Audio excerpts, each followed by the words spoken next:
Ladies and gentlemen, good evening. It is November 8th, 2023 at 6 p.m. and this special meeting of the Wayne Westland Community School Board of Education will come to order. First item on our agenda this evening, 175.24, is the Pledge of Allegiance to the flag.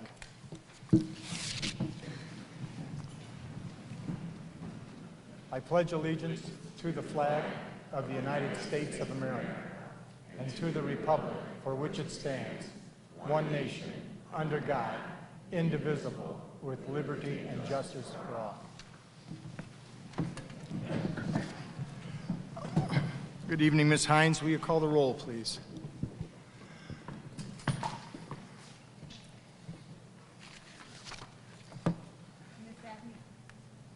Oh, you've got a little green, a little button here on this machine. See it? There you go. Thank you. Ms. Abney Mitchell? Present.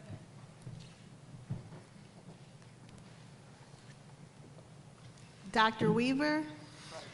Ms. Hines present. Ms. May? Present. Mr. Neal? Present. Mr. Cox? Present. Let the record show 7-0. I'm sorry, not 7-6-0. Thank you. Next item on our agenda, 177.24, is Business, Service, and Finance. Ladies and gentlemen, if you've looked at the agenda, you can see that the agenda is quite a bit different than our typical agenda.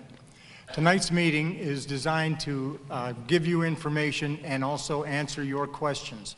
Typically, when the Board of Education meets, people can come up and spend 3 minutes saying whatever they want, and the board can answer but frequently doesn't answer because at that moment we don't have the answers to those questions. But tonight, with your cooperation, we're going to abandon those typical rules. I would like you to have answers to the questions that you have, and I'm going to answer them. I'd also like for everyone to direct their questions to me, and I will answer. Other members of the board and members of the administration are here in case I have questions and then I need to refer to them.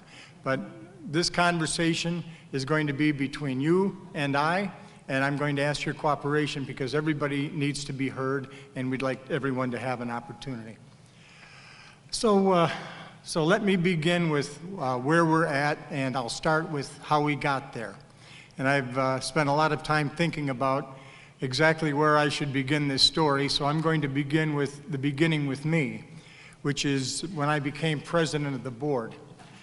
For those that remember, when I became president of the Board of Education, we had a different superintendent than we have now. And the district was dealing with a tremendous amount of tumult.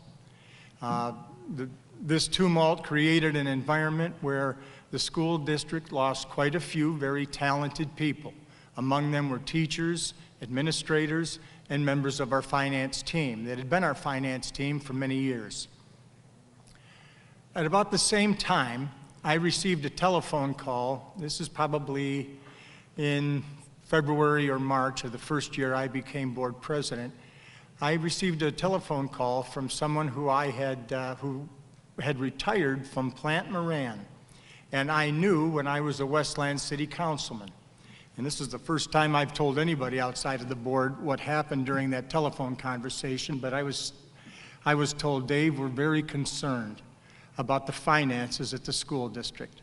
There's quite a few things that are left undone that need to be corrected right away.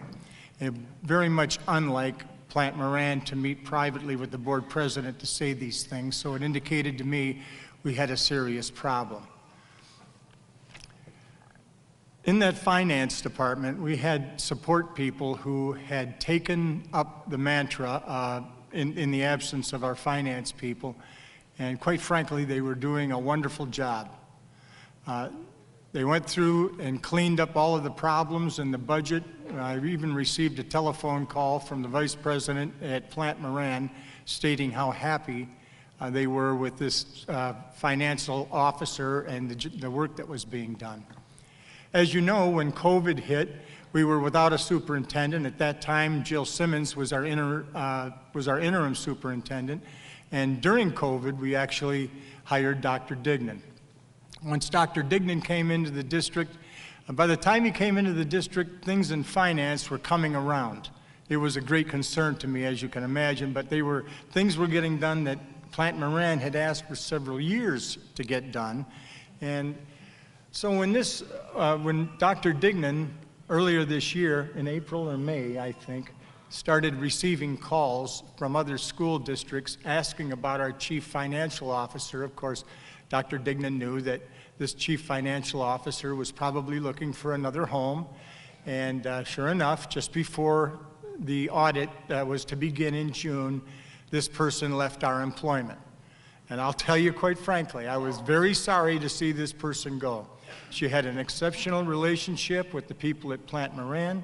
She had followed through and taken care of all of the outstanding requirements in our very complex budget. We'll talk about that a little bit more in a moment.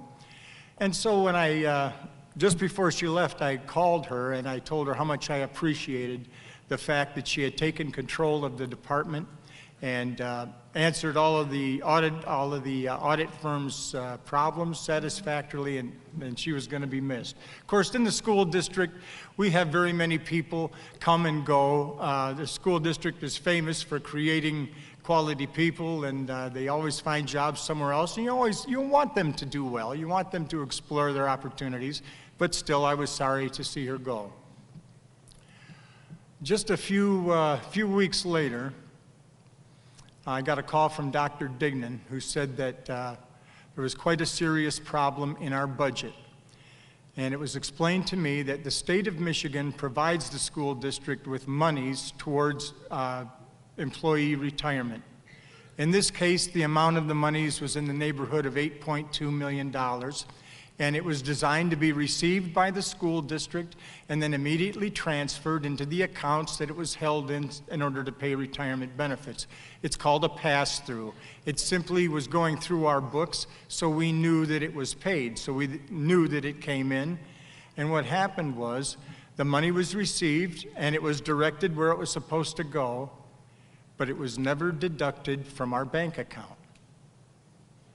So when I first heard this, the $8.2 million that it could be, until the audit had progressed, we didn't know what the actual amount was. As soon as I heard this, I called each member of the Board of Education and told them what we were dealing with, hoping that throughout the process of the audit being performed, we would find out, in fact, that the damage wasn't that severe, that possibly it was quite a bit less. And as many people know, we were holding several million dollars in fund balance, and we were hoping for the best, but as it turns out, the best didn't happen. It even got worse. Instead of creating a new budget in the 23-24 school year, the previous budget from 22-23 was merely copied and pasted. So the mistake was copied and pasted. So instead of $8 million less than we thought we had, it was now $16 million. And the audit still continues to go on. Now, folks, this looks like maybe a mistake and then some carelessness. But once we got into the budget more, when the Board of Education was in the process of negotiating contracts, what you do is you ask your finance department to imagine if we were to award our employee union groups these particular contracts, what would be the financial implication for the school district? This is information you have to have before you can vote on a contract. And when we got that information back, and now that we look at it and redo all the work that was supposed to be done, there were many factors in those promulgations that weren't considered. Cost of living, for instance, was one of them. So none of the employee contracts that were costed out by our finance officer included the cost of living allowance and other things. Further, as we got more and more into it, it was obvious that there was quite a bit of work that should have been done that wasn't done, which had the effect of presenting the board with a fund balance that we thought we had that we didn't have. At this moment right now, I still do not definitively know exactly what the cost to the school district was. I know that we will probably have that number somewhere around Thanksgiving or right after Thanksgiving, the way it's going right now. But we're not able to speak conclusively about the entirety of the damage because, frankly, we just don't know. So many people have said we're in deficit. Understand, we are not in deficit. This is a budgeting issue. And this isn't money that the district lost. It's money that the district never had. We believed we had it because we were told we had it. And it appears, only to me, and I'm not an expert, that there was a great deal of work being done to make sure it looked like work was being done. So where we're at right now is the state of Michigan requires that school districts maintain at least 5% of their operating in fund balance. For us, that's just over $5 million. If we report to the state of Michigan that our monies have fallen below that, they are immediately going to come out to the school district, they're going to take control, and they're going to cut across the board in order to achieve the minimum state required fund balance. Of course, the Board of Education is now faced with having to make some decisions so that that doesn't happen. That would not serve anybody, least of all the students. So that's where we are, folks.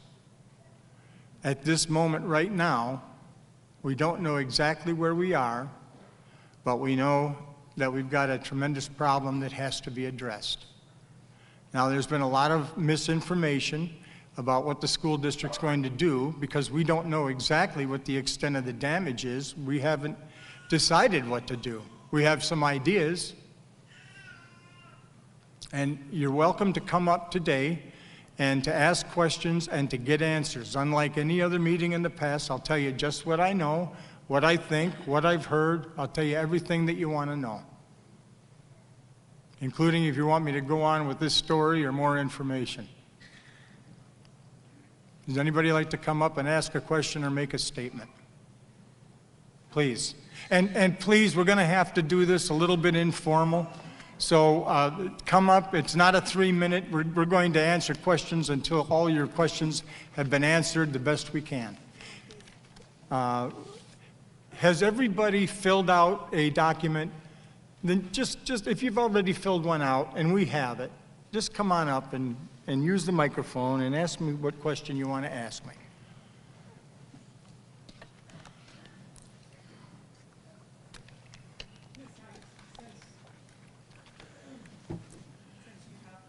Questions. My name is Jessica Harless. You can pull me out of that packet. Okay. But Jessica Harley? Harless. Hi, Jessica. Hello. Please be aware I'm not going to ask those questions now. Instead, you have made a point to say that the deficit, we're going to call it that, the oops. I'm going to call it the oops. Yeah. $8.2 million for pension, which doubled. It's still 16.4. The Detroit Free Press reported today, as did Channel 7 News, 17.6. Question 1, where's the other 1.2? If they're able to report that, where's the other 1.2? Well, as I said, there's no money to identify at this point. We don't even know what the damage is. I myself have, as this process is going forward, and it's still happening and will be happening probably to the end of the month, we don't know exactly what the total number is. So I can't tell you where $1 million is. The number might not be 17. It might be 20. I don't know. It might be 30. I simply don't know. And I'll tell you if I don't know the answer to the question at this juncture, and I don't. So a follow-up to that, then I got like 2 more.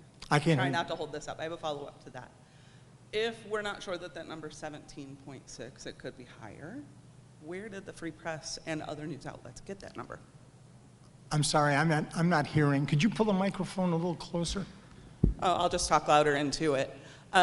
If you're not sure that 17.6 is the number and it could be higher, where did the news outlets get that number? You hear what she says, the last part? Yeah, she said once where the new. I want to know where the Free Press got their information. I- And Channel 7, who reported it this afternoon. Good heavens, who knows? I mean, I don't know. We don't know it, so where they got it, how do I know? Maybe they got some financial documents and did some, they have to come up with something. Have you seen the results of the audit? Yes, the board received the audit last month. Okay. Because I would believe it would be on there. I'm sorry? I believe it would be on there.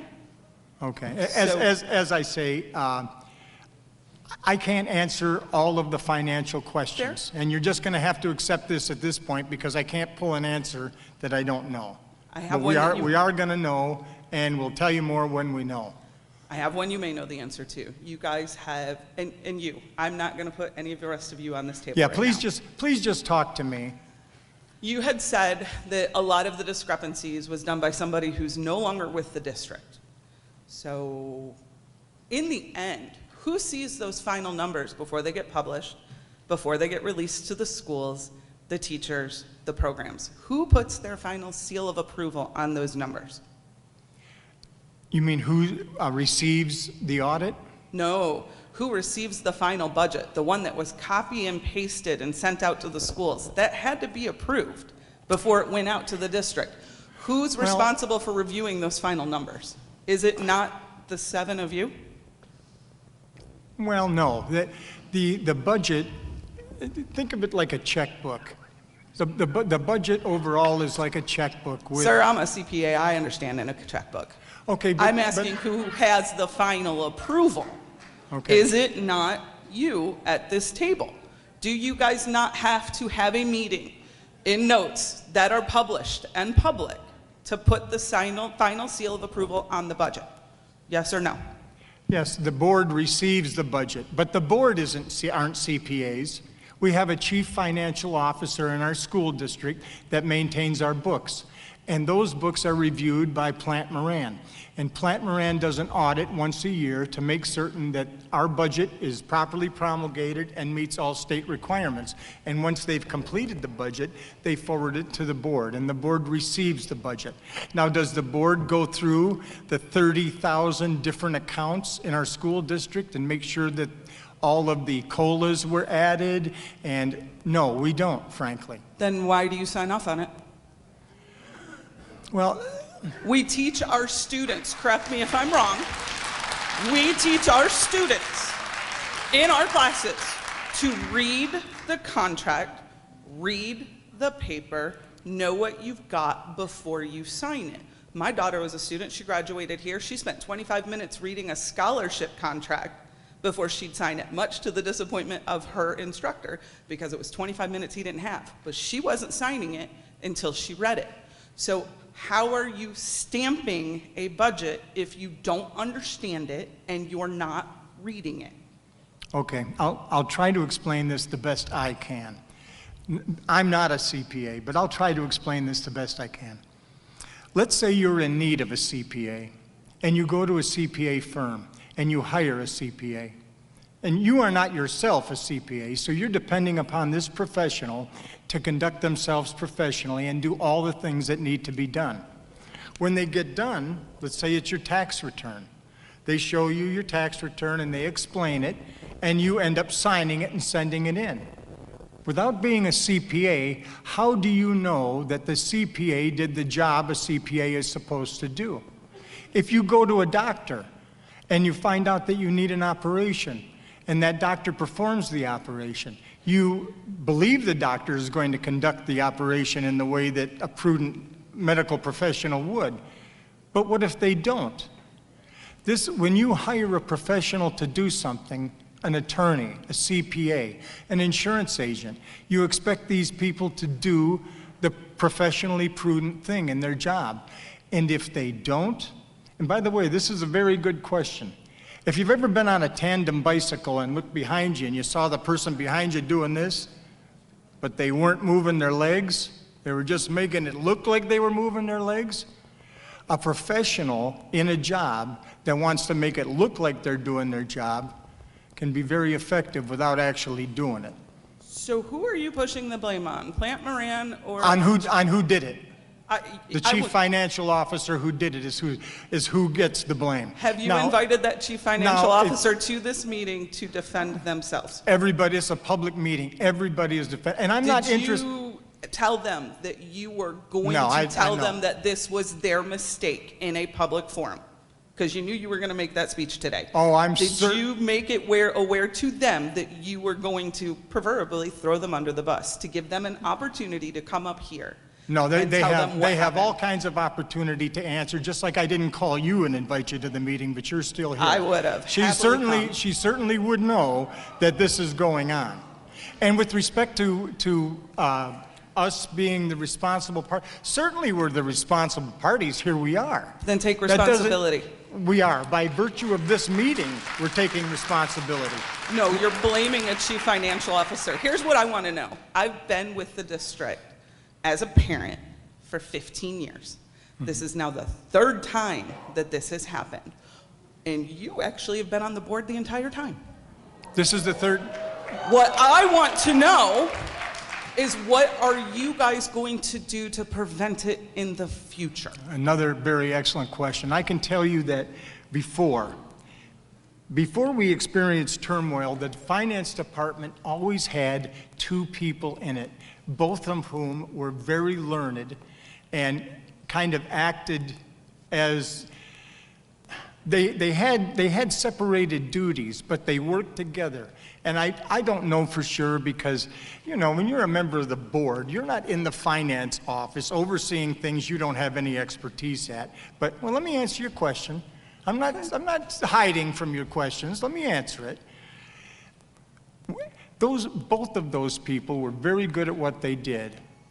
And I don't know whether that's the answer. I can tell you that Ms. Campbell is our CFO, and she's got a great deal of experience, and she's going through all of these books. But I know that there's other people in the office.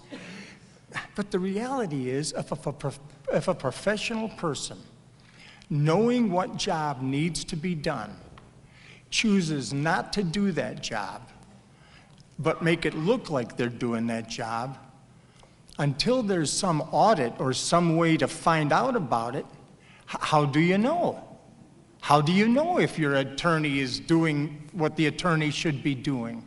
It's because we, as a populace, do our research. In the end, who hires these staff members that you are putting the blame on?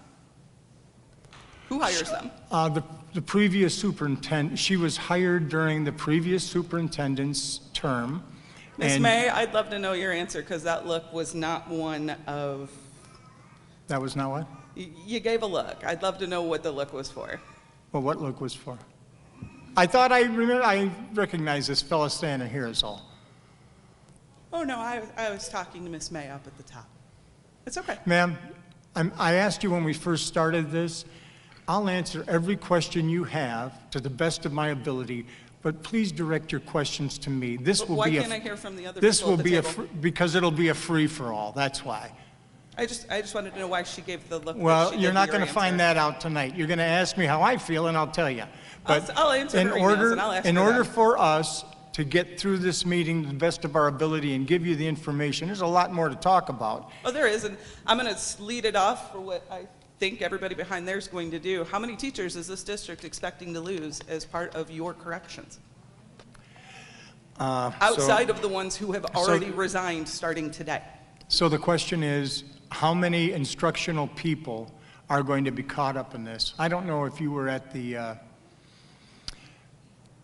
teacher by the name of Mr. Daly was transferred recently. Oh, I'm aware. I don't I'm know if you aware. were at that meeting. Were you at that I meeting? was at that meeting. Well, That's not what my question was. How Well, this many is the teachers answer part of it. are we going This to is the lose? answer part of it, okay? You're going to have to let me answer this question, yeah, unless, they Can I didn't have a all come here direct to answer? listen to you. Can I have a direct answer? I don't want a story. I just want to know. Sure, How here's many the, teachers here's are we the going direct to lose? answer. The direct answer is, I don't know yet. That's Because all I we- need you to say is, I don't know. No, I was going to say more, but you wanted a direct answer, so I just gave you a direct answer. I don't know. And I appreciate Would you that. like me to expound on it? Sure. Okay. During the meeting where Mr. Daly Mr. Daly was in the audience, and there were students in the audience, and they did a fantastic job of coming up and talking. And if you were there, you heard one student come up and say, whatever our problems are, don't balance it on the backs of the student. And I appreciate that And that statement. is exactly where we're at this stage. Now, I will tell you, the Board of Education has received nothing from the administration about any teachers. They are still working through the problem so that we can find out exactly where we are and what we're going to have to do about it. But let me just say, and I'm not trying in any way to diminish the severity of this, but this is not a death blow to our school district. Yes, it is. Well, I don't know how, you've been here for 10 minutes, but somehow you're already given up the ship, but I'm not there. We are a school district that for the first time in 40 years is properly funded. We now receive the same foundation grant that Livonia gets and Plymouth Canton gets. And for, as a matter of fact, Mayor-elect Kevin Coleman was a member of the Senate, or I'm sorry, he was a state rep when this problem finally got resolved. He was one of the votes that resolved this problem, and this problem existed since before he was even born. For 40 years, this school district has gotten less per pupil than our surrounding school districts. But that's different now. We're getting the same foundation allowance. Our sinking fund exists, which we use to maintain our properties. We get the foundation allowance. Our administration has been very good at grants. Frankly, we're a district that's properly resourced. If I could give you an analogy of what's happened to us, it's more like we got mugged on the first day of vacation with all our money in our pocket, but we didn't lose our job, we didn't lose our house, we didn't lose our cars, we didn't lose our savings. We got hit hard. And this budgeting difference is going to require that the board has to make some immediate decisions in order to get our budgeting in line so the state doesn't come in. But moving forward, it doesn't destroy or diminish our school district. I've seen things on social media that we're going to do away with art class and music. None of that stuff has been discussed. And the reason I mentioned the student getting up, I still have more to say, okay? I'm The just reason making that sure I you me- understood that. You didn't cut them, you took away their budgets. I want you to know I'm having some trouble hearing you anyway, okay? So I'll let you speak after I get done talking. How about that? So when the student came up and said, don't balance it on the back of the students, you see, keep in mind what's happened for the last 3 years. Our school district is not right-sized right now. Frankly, we have way more teaching staff and way more paraprofessional staff, and way more everything.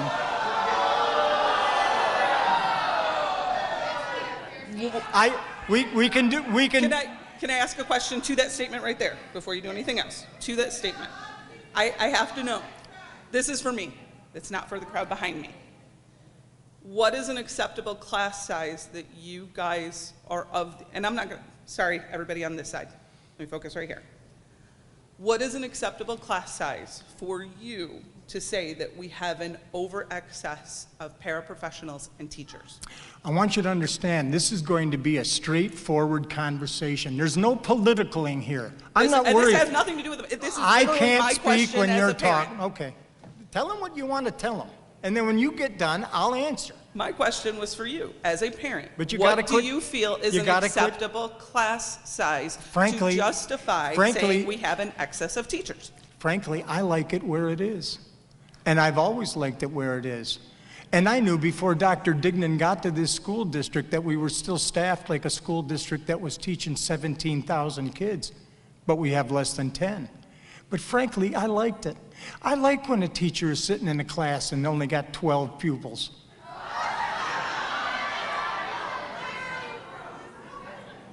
Well, My daughter was in honors classes, and she never had less than 30, I promise you that. Well, of course, I know that that also exists, but in our school district, we have many classes. Folks, I'm happy to tell you the whole truth, but just listen to what I have to say, okay? You can take issue with it afterwards.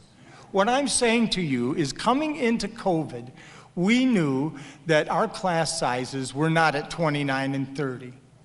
But when COVID,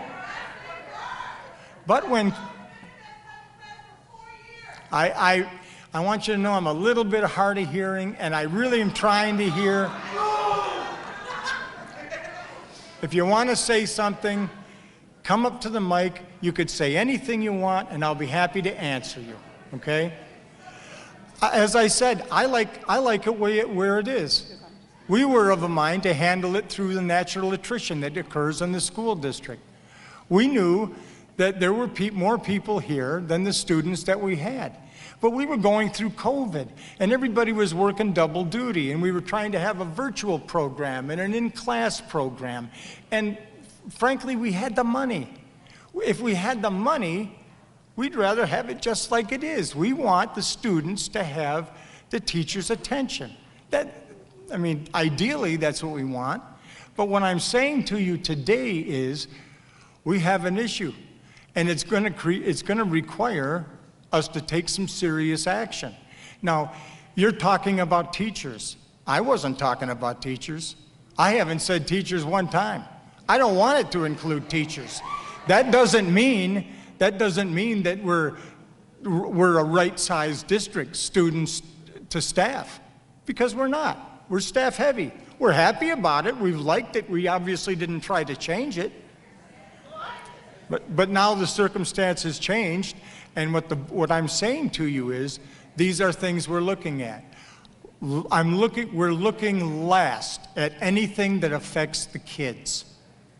And there are things that we can do before we get there, and things that we are doing before we'll get there. You didn't answer the question. Well, I'm trying. I asked for a number, though. What in your mind is an I did appropriate answer that class question. size? I don't know what the number is. I don't know yet. Then why do we have teachers resigning because of the financial crisis?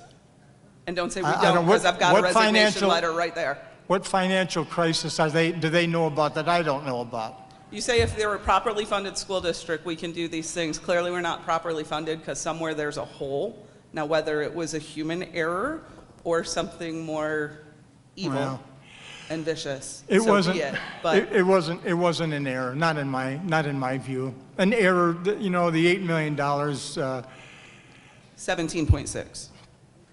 Well, you're going to have to ask the Detroit News about that. I already did. And I found where they got their documentation. You guys published it. They're reporting on something that we don't even know. We just don't. Then you guys need to read the things you publish on your website. Final question. Why are none of the other board members speaking tonight? Because we just don't want the free-for-all that's going to occur if that happens. Like you're the first person that's talked, and you've talked over me 3 or 4 times. You can imagine if everybody's involved, it'll just be a show for you. But actually, we're still trying to run a school district, and we need you all to know what we're dealing with. The reason why I talked over you is because I was looking for straight answers, and you gave me a story. Well, okay.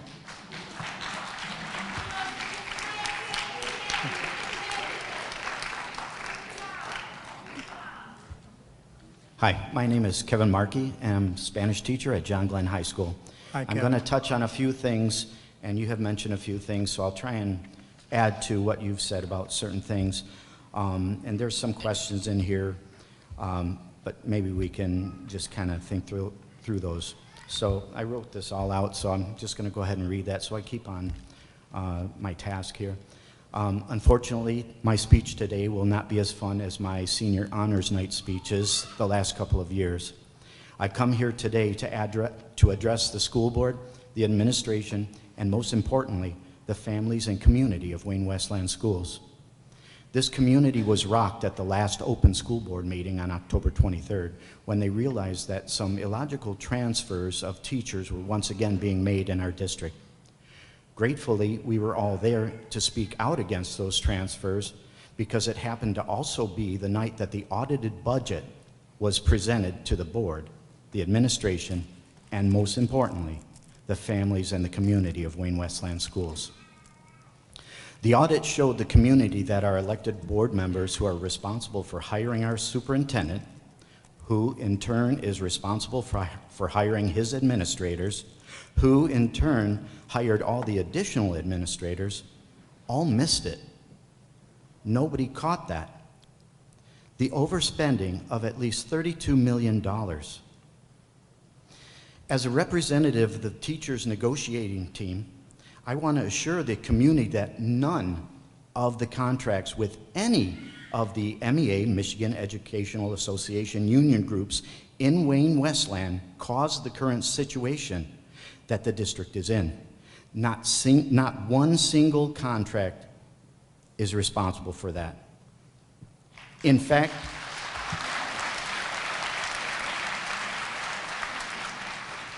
when we do our contracts, we budget in 20 additional teachers in order to give a bigger buffer to the district.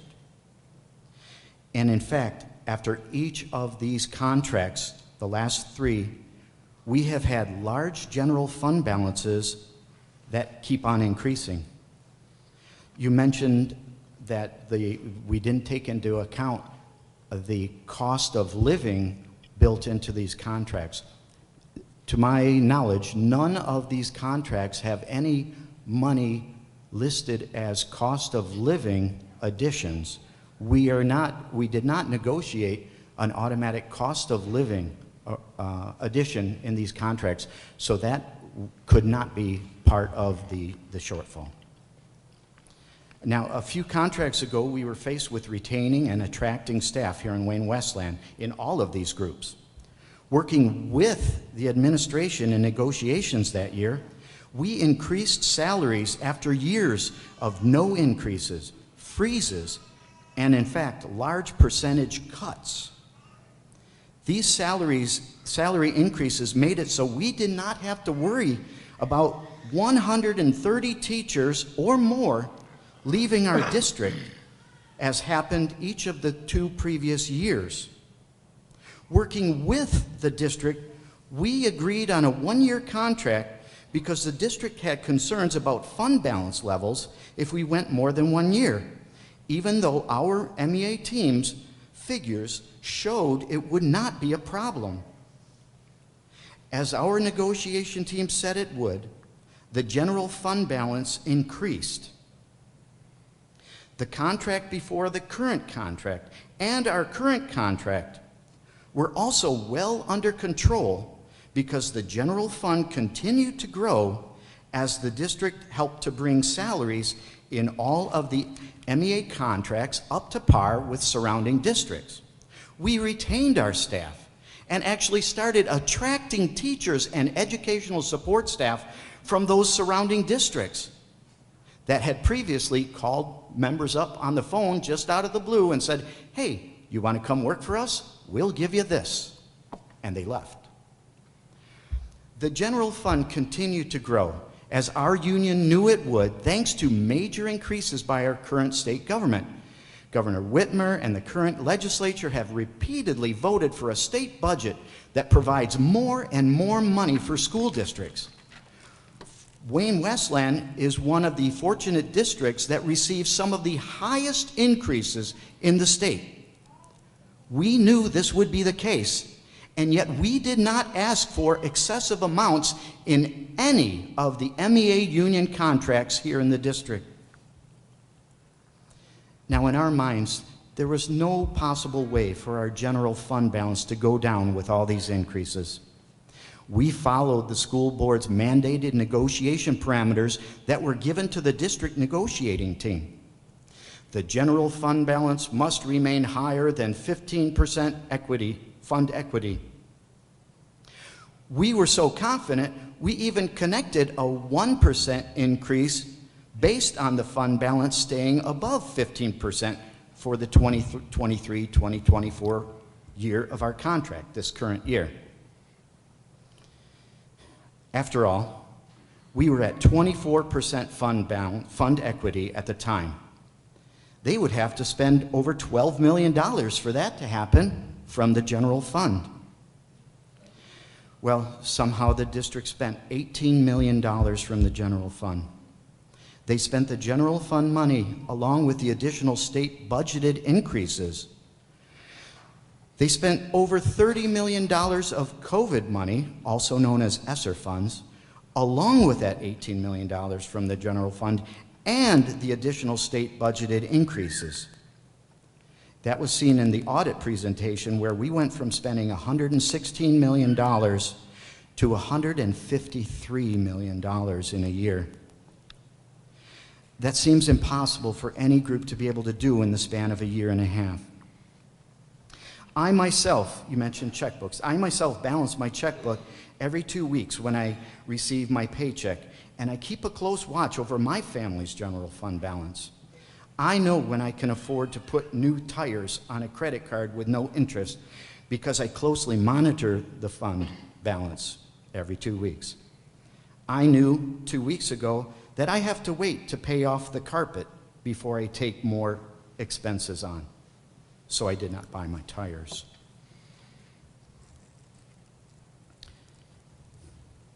Did the district take money? Oh, hold on one second. Oh, yeah, here we go. What could possibly have happened? We are investigating this question now, and I would love to have our team work with the district to solve this mystery. Did the district spend general fund money on things that were covered by COVID assistance money? A presentation was given at the October 23 school board meeting about further COVID ESSER fund expenditures. Perhaps we halt these expenditures and replace expenses taken from the general fund that these COVID ESSER funds could qualify to cover. Was money taken from the general fund to cover capital outlay that was supposed to be covered by the generous bond fund that was voted on by our community? I commonly have heard that everything is more expensive because of the pandemic, so the bond money doesn't cover all the things we said we are going to do. So we need money from all the other sources mentioned before. I'm sure that the community understands how costs went up, and faced with a similar situation at home, had to decide not to do everything they wanted to do because it would have put their family finances in jeopardy. We should have done that with our bond if there was. I'm just putting this out there, okay?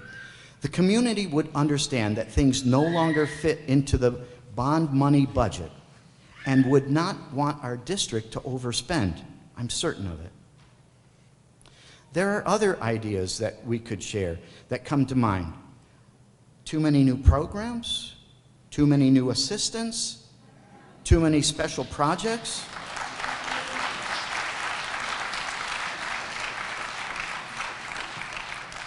All these and more need to be looked at closely. I once again offer my service and the services of our local union leadership to help analyze the expenditures in order to find out what transpired.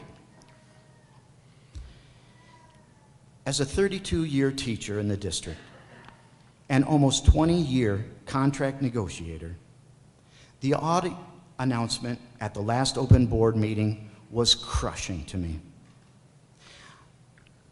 I wanted my legacy on the negotiation team, along with the legacies of the other members of all the negotiation teams, to be that we provided good wages for all employees and kept the district in a strong financial position for all the years to come.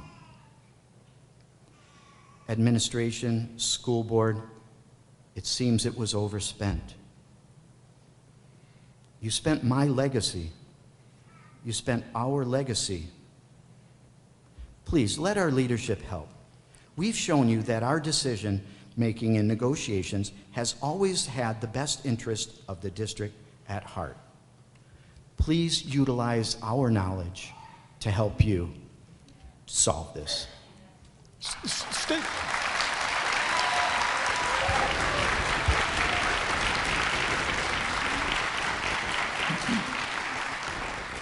Stay right there for me for a minute. I'd like to comment on a couple of things that you said, and you might have a follow-up. Boy, I agree with everything you said. When we also thought we had $25 million. What I'm saying to you is we never did have. It wasn't money that we spent carelessly. The number was higher because the person putting the numbers together didn't give us accurate numbers. I don't know any other way to say it. believing that we had that kind of money, this board jumped on the opportunity to do something with wages that hadn't been done.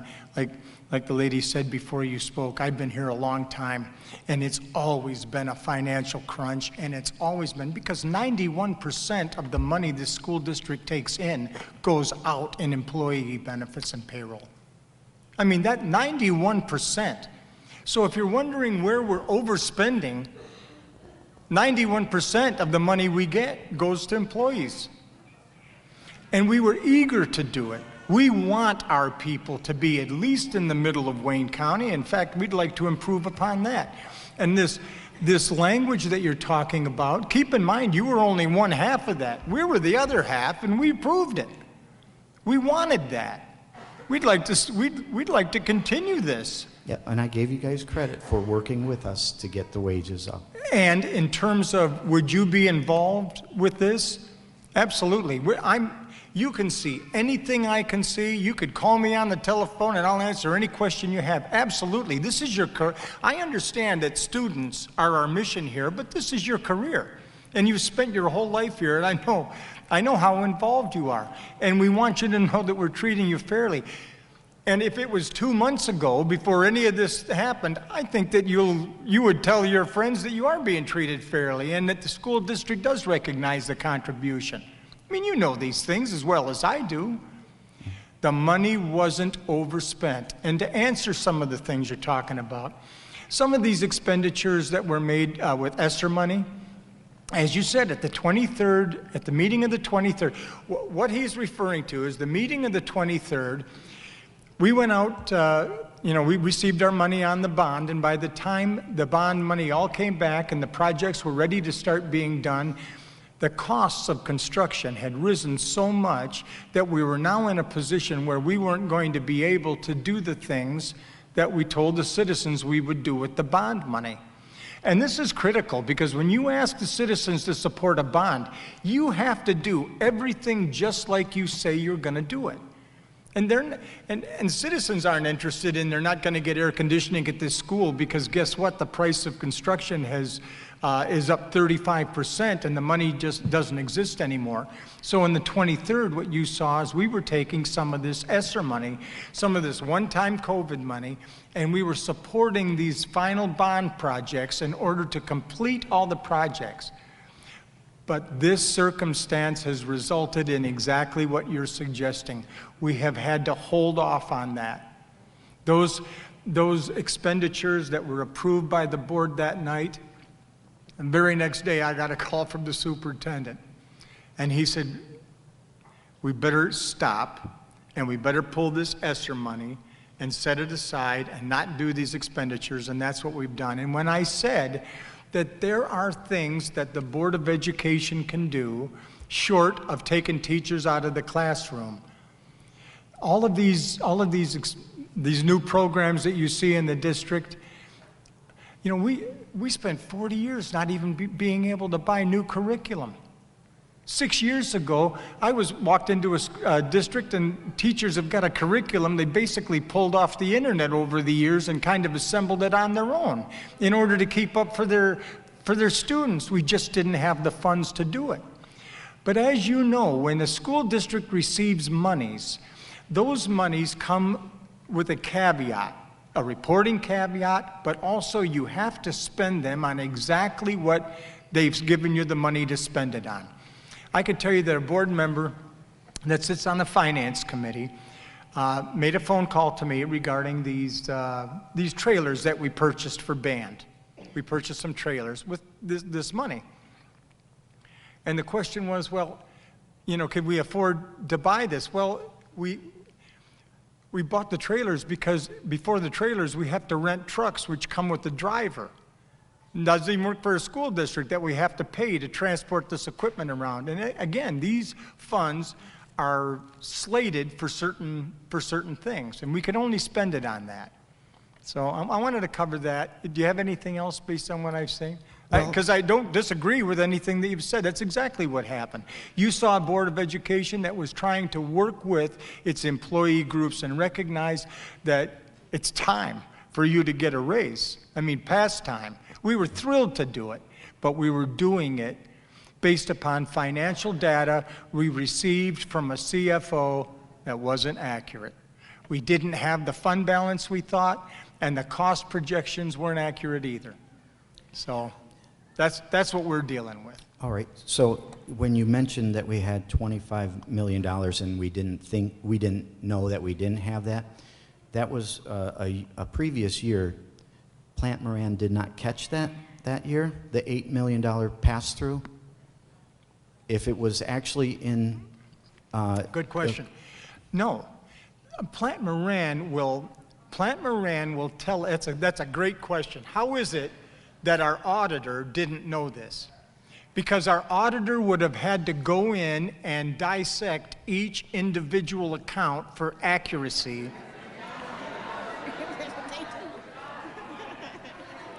What's going on? So, folks, I'm a little bit hard of hearing, so none of that, if someone said something, it's not getting to me. What did he say? That's what the audit is. Oh, no, that's not what an audit is. And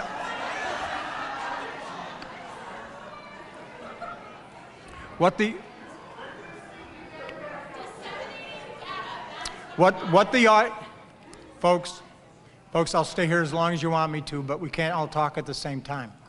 What the audit does is it reconciles the accounts. All the numbers have to come out at the end of it.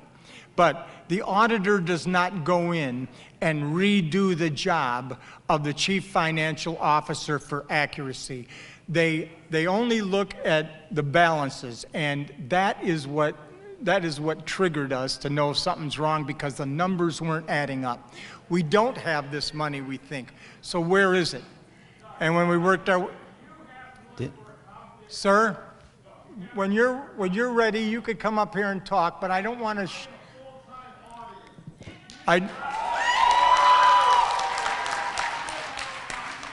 Anyway, so I don't know what you're saying, actually, but... I believe we have a large accounting group here at the district. We have assistants and, the chief financial officer. Do they go through and look at things line by line and double check each other?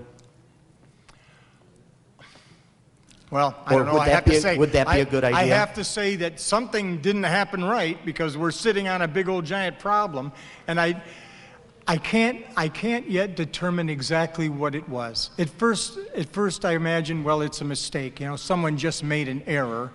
And then when I heard that the budget was copied to the next year and the error duplicated itself, I thought, both of those could be mistakes, maybe mistakes and a little bit of lazy, but I don't know. Maybe that's how accountants do it. Maybe they just bring the whole document over and then reconcile the individual accounts. I don't know. But it was more than that. It wasn't just an error of omission. It was someone who had previously done the job for the same school district, but now that work wasn't being done. And moreover, it appears, at least to me, like there was an intent. I mean, if you get to the point in your job where you know you're not doing that, you got to go in and say, look, maybe there was something going on in their personal life. I don't know. I need help. That was never done. So we started with a mistake, possibly, but there's more than just a mistake there. I don't know how to categorize it yet. But if somebody in that seat wants to make it look like the job is being done, it would wait until audit to get found out. I mean, your coworkers got their own work to do. They're not going over what you just did, And I don't understand the complexities of it myself. I just know that every single dollar that we get is its own separate checking account within our checking account. And it has different reporting requirements. And because they're so extensive, it would be impossible, I would think, to function like this for any length of time without some agency saying, wait a minute, you didn't report this right. But anyway, it was allowed to exist the entirety of the current budget year without us knowing about it until Plant Moran came in. Actually, that's not true. Once our CFO left, Dr. Dignan contacted Wayne Risa and told them that we needed somebody with this expertise. And Wayne Risa sent somebody over, and it was that person that found it while they were preparing for the audit. So that's what happened. Plant Moran actually didn't find it, but our next CFO, our intermediate CFO, is the one that noticed the problem and brought it to the attention of the administration. Up until then, we thought, like you thought, we had $20-some million in the bank. And this year, we're fortunate to be getting additional funding from the state. Will we save that? Will we put that aside? Because we look at the budget that's listed, and now the budget is listed as spending $4 million more than what we're bringing in. Should we act to stop that right away? Well, at this stage, I think the superintendent's comment was everything's on the table, of course.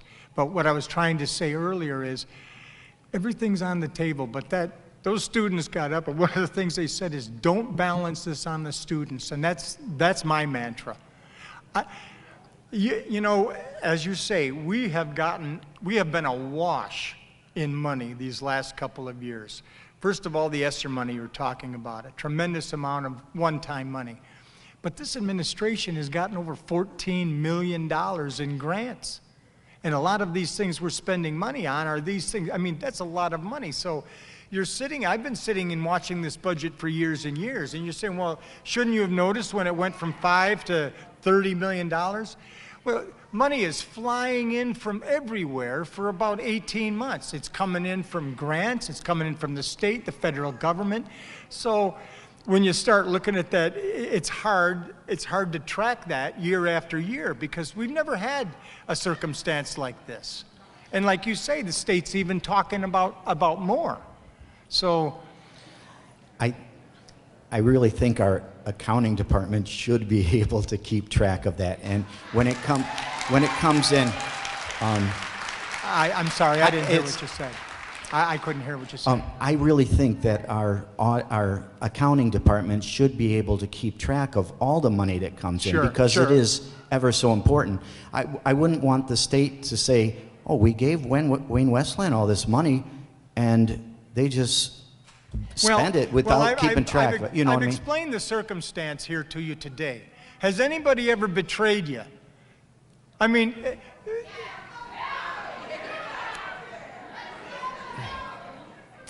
you're asking people to be responsible for getting mugged. I mean, that's what happened to us. You believed we had the money. I believed we had the money. I'll tell you right now, I wouldn't have voted yes on your contract if I knew that we didn't have that money. We wouldn't be able to. I would know we would be in this circumstance. So, you know, this board has been right.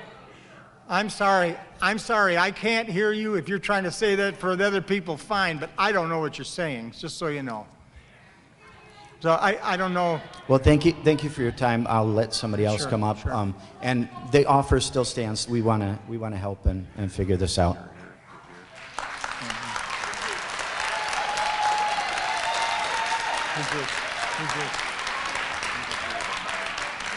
Oh no, I can't hear. When you're hard of hearing, sometimes you can hear people, but you can't hear conflicting noise. So I'm just telling you straight up, I have a little trouble with that, okay? Tanya? Hi, Tanya. Good evening.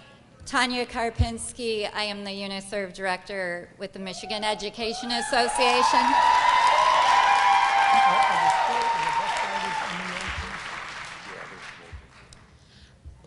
I have some questions, but I also have some comments. First of all, to the first speaker that spoke tonight, you said you had no idea where the $17.6 million amount that she was asking about came from. It's on your website, right in your audit report. So I wanted to share that. Yeah, well, you're probably, Tanya, I want you to understand, I'm trying to explain to the community here what the board is dealing with. I am not trying to be the answer on everything on the balance sheet. My experience is in tax appeals and insurance. I'm not a CPA. I haven't, in these last weeks, I've been concerned with policy issues. I haven't been in the finance office with the adding machine, so I don't know the total numbers. I'm trying to honestly. Once again, I know you're saying something to me, but I can't make it out. The only person speaking.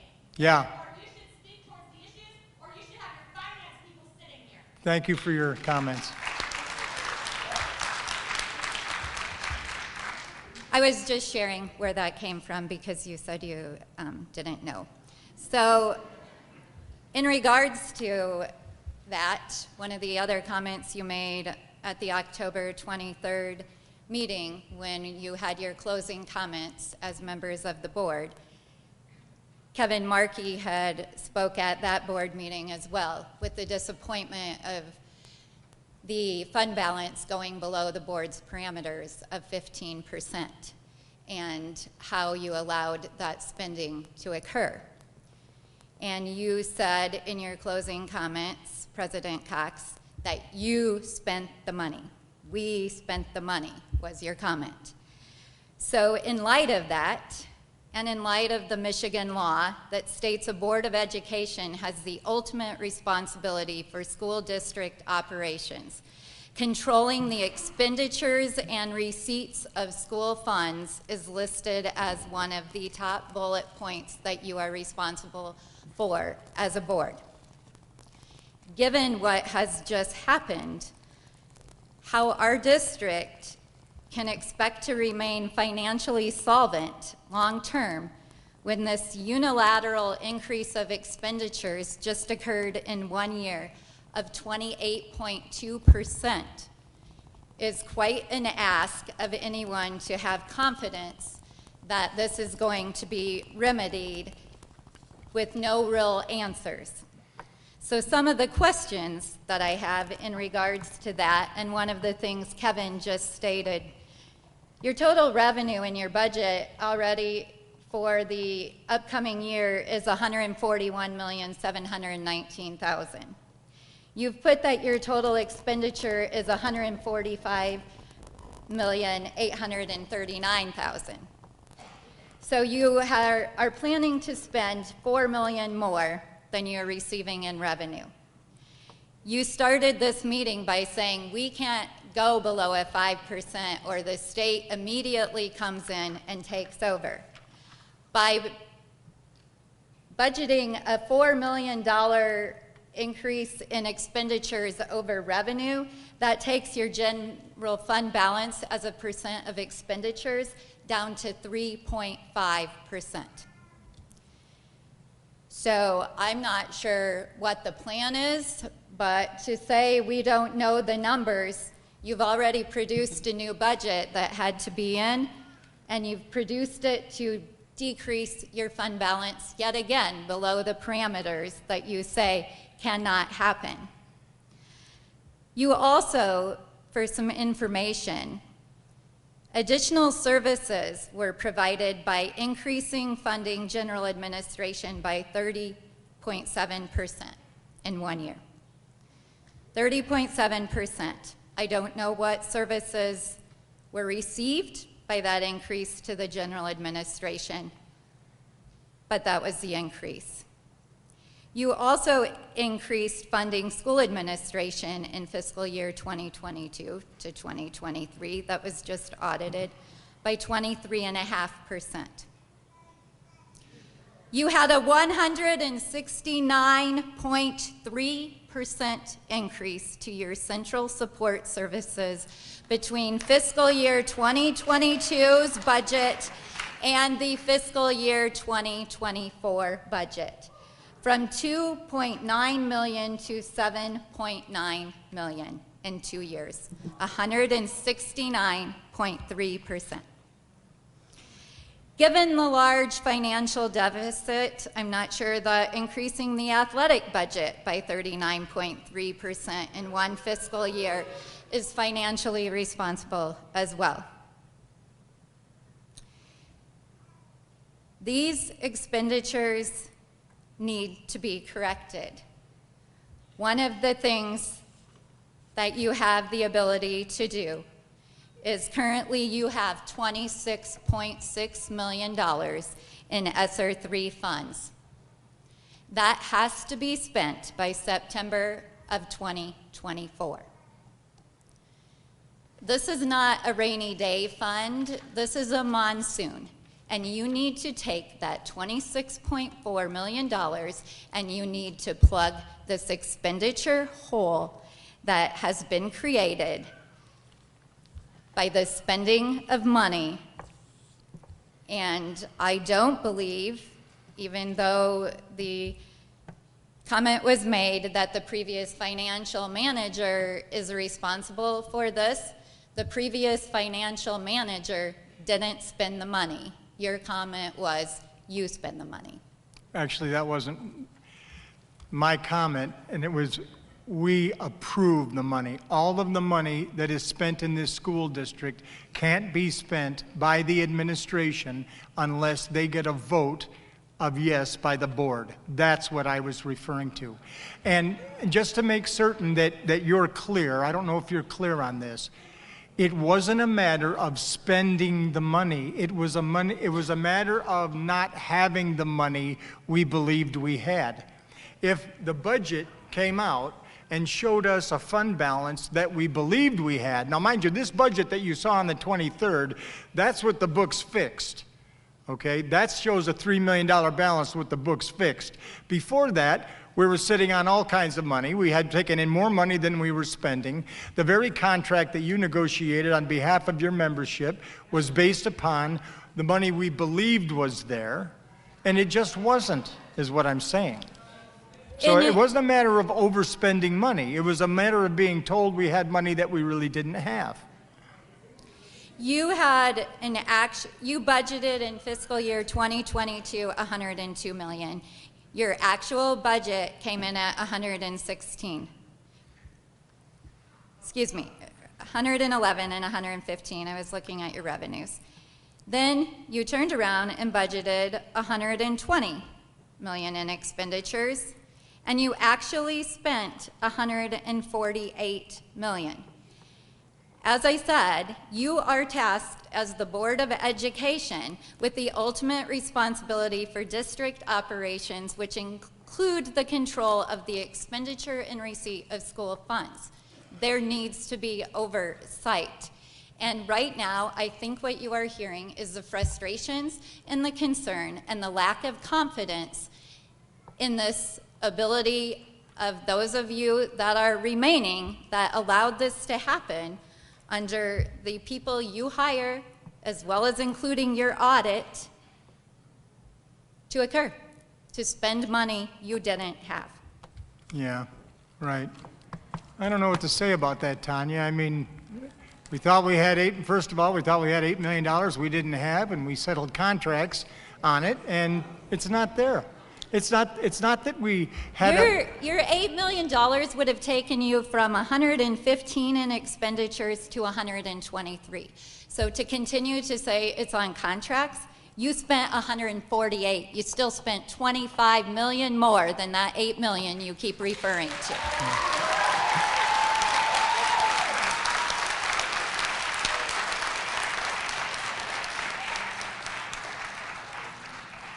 Hello. Hi, my name is Jennifer Osborne. I am Jennifer. a parent. Hi, I'm a parent of a 10-year-old that attends Petey Graham Elementary School. I want to speak to a couple things, and then if you can answer any of my questions, that would be great. I'll try. I'm in business, and I look at a lot of things every day. And one of those things that we look at is from the top down. I look at things when I looked at your organization and your organizational chart and how everybody reports to everybody, and you look from the bottom to the top. It's top heavy.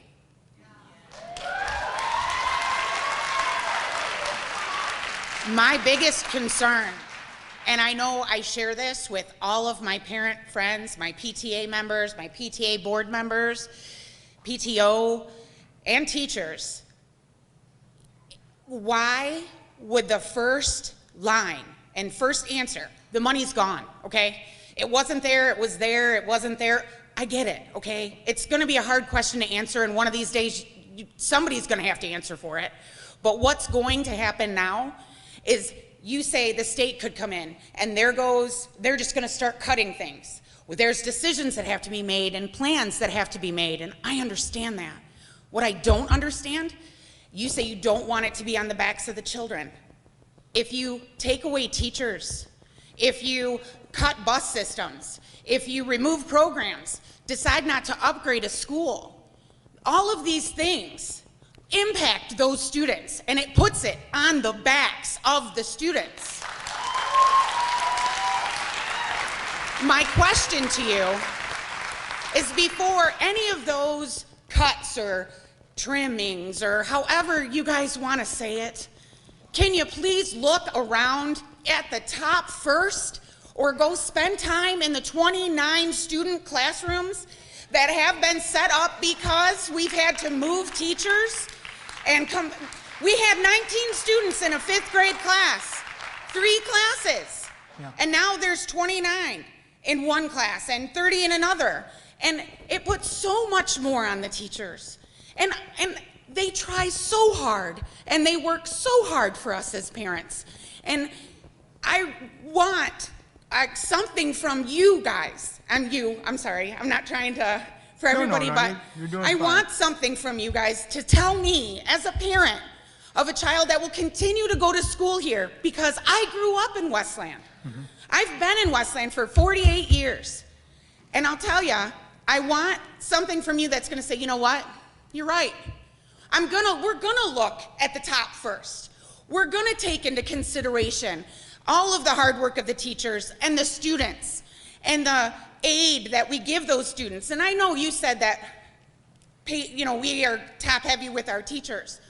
But when you look at it, and I did look at the numbers, we're more top heavy in administration and high than we are in the teachers.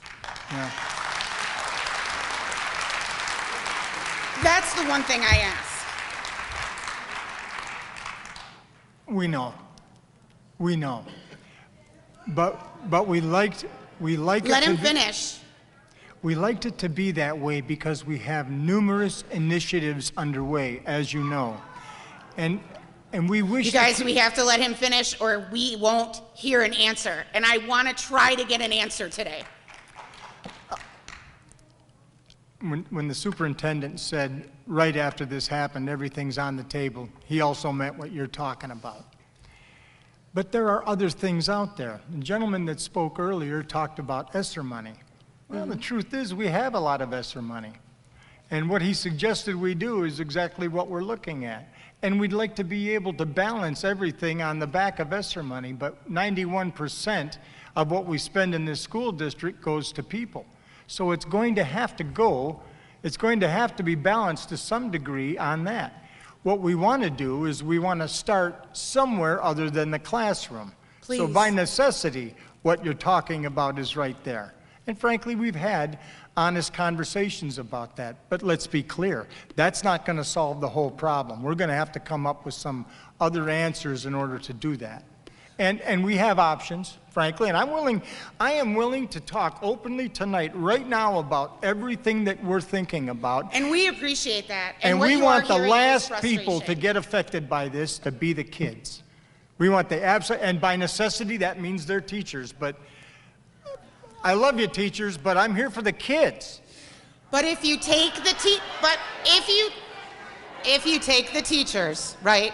If you trim from the teachers, or you put more on the backs of the teachers, or the backs of the parapros, or the backs of the school bus drivers, then you're putting that on the backs of the children.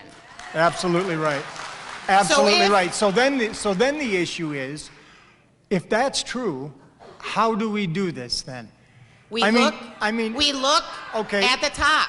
Is We there- look and see. Okay, I if you look I at don't the want top, how anybody many- to lose their job. how I don't many- want anybody to have a problem, but I'll be 100% honest with you. If I balance a bunch of blocks on the top of this, and the top is too heavy, it's gonna fall. If I take stuff from the bottom, it's gonna fall. Your administration won't sustain it.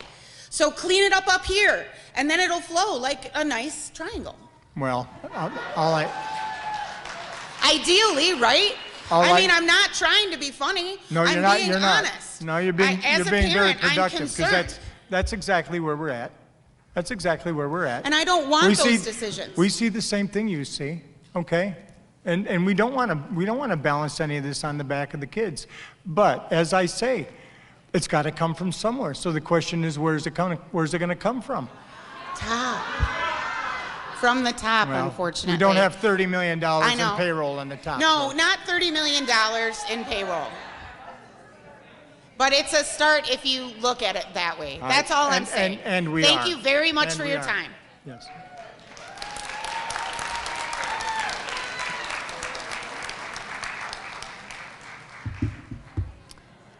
Hi, my name is Bonnie. I am a paraprofessional at Stevenson Middle School. My question that I came up with is, will you be evaluating the workload and job performances of many and eliminating positions that aren't a necessity instead of just moving teachers to different positions, overloading classrooms, cutting important college readiness classes, and how are we going to ensure that the students are taken care of first and foremost? Because it's not being done. The students aren't being cared for? No, not by Can you explain what you mean? you. We're closing classrooms, we're overloading classrooms. What do you mean overloading?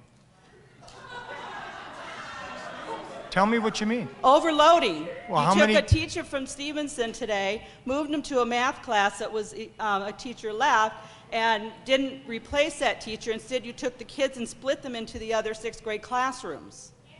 Okay, but how is that overloaded? How many kids are in the classroom? 30-some. 30 some? Yeah. Petey Graham. Who else? Many Sorry, schools. folks. Many schools. Well, And when you took that teacher who was teaching the college readiness classes, are you going to bus those students that are at Glenn and bus them to the class that's equal to their classes that they were in over at Wayne? Because that's what they deserve. They shouldn't be penalized and lose their classes and not get ready for college because you guys remove a teacher and put them in a different building. That's not their fault. well, you know what? Folks, I don't understand this. When you as a school district hire teachers, you assign them to teach a particular class that they're certified in. And sometimes they need to teach somewhere else. I And- understand that, but those kids at Glenn are being penalized because now they don't have the classes that they were taking, the college course, or to get them ready Is for this true? college. And Is any of this true? You talking about AP? so they're stuck. What do? They should be given the chance to have those classes. Well, I don't specifically have that particular answer right now. I'm not sure it's It should have happened. had an answer before you even did this. Okay. Okay, I'll accept that criticism. It may be that I won't have answers to every single thing you say because I'm a member of the board, I'm not a member of the administration, and when I'm talking to you tonight, I'm talking to you as a board member. I'm not talking to you as someone who is in the finance department or someone who makes transfer decisions. I'm trying to explain to a group of people what the board is dealing with and what the administration is doing. I'm not going to be able to answer every single question, but I will address this, okay? I'm going to open up a can of worms, but I'm going to say it anyway. On the 23rd, was it the 23rd that Mr. Daly was in the audience? It was. For those people that weren't, that didn't see the board meeting, what happened is a beloved teacher that had a great relationship with students and fellow teachers was transferred from John Glenn to Wayne Memorial High School. The reason for it was because that teacher was certified in something we needed at Wayne Memorial High School. And I believe that the administration, knowing where we're at, instead of hiring somebody else with that certification, knew that right now we need to not hire any more people until we figure out where we're at. And so this teacher was transferred. And what happened then is the teacher showed up at the meeting along with 7 or 8 kids. And all 7 or 8 kids and any parents that they brought with them talked about how the Board of Education and the administration are torturing kids and putting it on the backs of kids. And, you know, in life, sometimes things happen to us that aren't great. And if you're a teacher and you get transferred, there's 1 of 2 ways you can handle that. You could say, kids, let's go to the school and complain, or you can say, you know what, in life sometimes you get surprised. And we had an opportunity to work together, and we developed a relationship with one another, and you learned a lot. And I appreciated you being here in this class. And now the school district, my employer, is asking me to take what I know down to Wayne Memorial and share it with those kids. So rather than be upset that I'm going to be going, why don't you recognize that we had some time together, and I'm going to go spend some time with some other kids and maybe some other teachers and have them feel... I can't hear you when you all talk. These are kids that were taking dual credit classes. No, I know what and an AP class, and now they're not. I know what you're saying. And now they're not. I know what you're saying about those kids, and I already told you I don't specifically have the answer. But school districts have to move teachers around. They just do. It's absolutely necessary. When you get a teaching job with this school district, you don't get a deed to your classroom. You go where you're needed by the administration. That's putting our students at risk for Well, not going to college. Okay, we're going to have to agree to disagree on that. Kids got to learn that they're not going to be with the same teacher during their teaching career. It doesn't matter, then where's the class for them? Well, as I say, I don't know that specific answer tonight. We can get that for you, but I just don't know that. Okay? Okay, so then I know that every single one of those kids, wasn't all those kids placed in a class? Answer me. Different classes, different AP classes. They're different AP classes, but Some of them, yes. are all of them? Not all. We'll have to talk about this later. I just don't know yet, okay? I just don't know But at this juncture. that was like 2 weeks ago. You should have an answer. Well, understand, the board is a policy-making body. We don't make decisions on transferring teachers, so I wouldn't have any knowledge about it. Okay, I didn't so- know about it before it happened. So then my next question is, how can we have a hiring freeze when we have open positions where we desperately need personnel? I am a parapro at Stevenson Middle School, and it is my understanding that we are not hiring anymore, so therefore we have an EI classroom that has no para. So me, as a POHI para, I am running around crazy doing 2 different jobs. I am in my POHI classroom, which is a crazy room. I'm crazy busy, and then I'm also going over and I'm helping out in a different classroom for the sake of the students.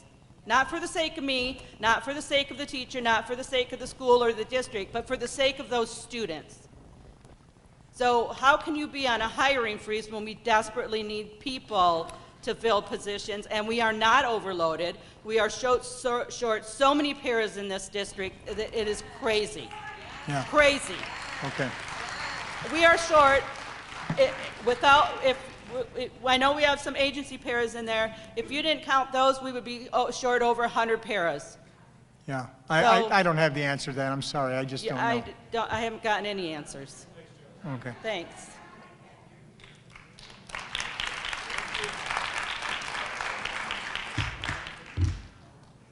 Hi. Good evening. Your name?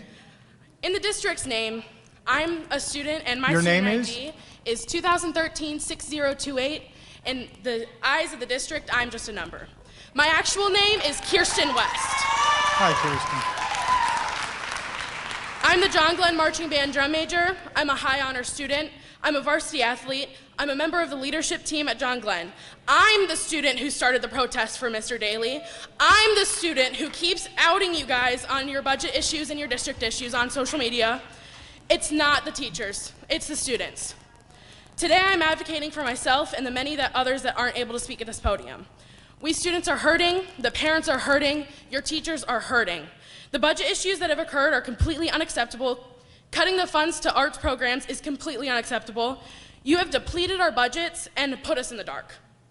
I'm a dedicated member of the music program at John Glenn, being in concert strings, symphonic band, and marching band. I know, unlike some people, that when the balance in our account is gone, we're in trouble. I know that in the foreseeable moment, when the music program that I have put my heart and soul into, their account reaches zero, we're in danger. I know that all of the other arts like ceramics and drama are also in danger with these budgets. What's going to happen when our accounts are at zero and the programs are shutting down? I can answer that question for you and say that more people are going to be outraged than already are. You will have taken the livelihood away of many students. You already have teachers putting in letters of resignation and leaving just like one of your board members did. You already have kids wanting to leave this district because you aren't providing us with the educational excellence that you say that you give. You already have parent booster groups struggling to pick up the mess that you have created due to the budget shortages. But here's some questions that I do want answered.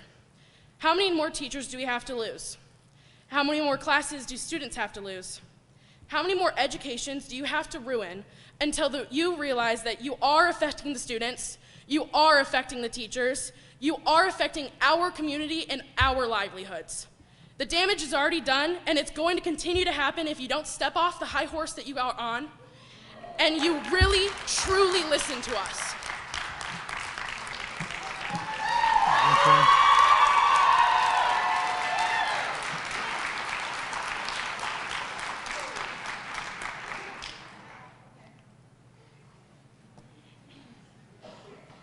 Hello. I'm Michelle Whitaker. Hi, Michelle. Ashley Howarth. Hi. Hi. And we want to know, there's still programs being opened and being kept open without any funds, without any teachers, without any supplies. Everything, there's nothing. There's a blank room. There's building subs taking place of long-term subs that is not what they're assigned to do. Specifically at Schweitzer, there's a new ASD program. There's no funding, there's no teachers. There's no supplies, there's nothing. We've asked, and now we were told that the money is gone. It was gone. And there's not even a rug in that classroom. Not even a rug. So we're wondering what's going to happen with these programs that we demand be open, but there is no one to run them. There's no one to run them. These families, what do we tell the teacher, or the students? What do we tell the families? That they're not getting the resources that they signed up for. How are we supposed to service them? Well, you know, this whole problem that we're dealing with, it just surfaced in the last couple of months. So, No, they knew since August. Yes. And still open this program. well, it's like a couple of months. I mean, Okay, well, I welcome you to come in this classroom where we have to well, teach every day. I'm not saying that doesn't exist. I don't know about individual classrooms. I can tell you there are a lot of No, empty, and I there are a lot of understand empty classrooms That's in the why district. I am personally welcoming you into Schweitzer's ASD room, so you can come in and see the problems we're having. Correct. Okay. I would like to also ask what your experience is in education in classrooms. None. None. Okay. Okay. So how do you make a decision on what you do next based on what we experience every day in a classroom? How do you decide what to do with that money if you do not know what we experience and your students experience that you are saying you are putting first? What do you do? How do we make spending mentioned, but decisions they're is the what ones you're for it. saying, right? How does the board then make spending decisions if they're not in the classroom? Correct. Or Well, we you have an experienced- administration. The Board of Education is a policy body. We appoint a superintendent, and the superintendent has a staff, and those staff generates and promulgates programs within the district and presents those programs to the Board of Education, who either approves them or disapproves them based upon our ability to fund those things, and in keeping with our overall direction where we want to go as a school district, what we want to achieve as a school district. So we make our spending decisions on that. We don't have, and some of us have experience in education, but I don't.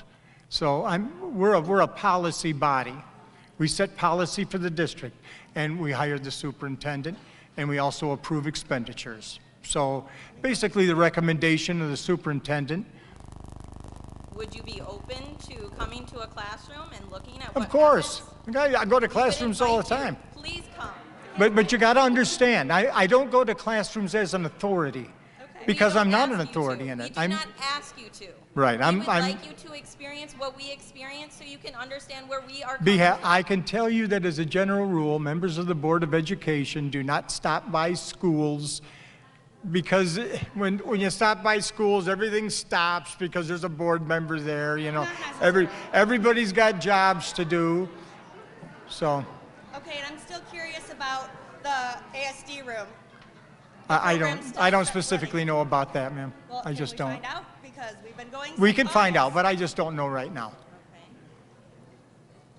My other question is if we've gotten 2 emails so far with a letter that say you're going to make tough decisions, when do you expect you're going to make these tough decisions so that way I and my fellow coworkers do not have to continue to walk into a classroom and wonder if it's our last day, wonder if we're going to leave somewhere, wonder if the resources we have now are not going to happen or be continued tomorrow. Yeah, and I know that this is terrible uncertainty, and I would like to give everybody reason to believe that we're going to get through this and be great on the other side, and quite frankly, I firmly believe that, but I would be misspeaking until after we know exactly where we're at, and we expect that date's going to be sometime around the end of November, right after Thanksgiving, the end of November.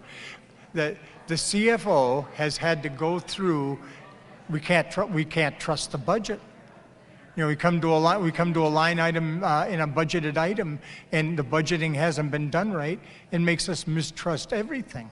We have to actually go through every single thing. That's what they've been doing. That's what they've been doing since this all came to light in June.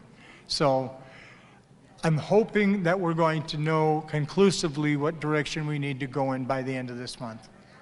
And frankly, I wanted to do this meeting last Thursday because the idea that I know that this is your career, and this uncertainty is not good.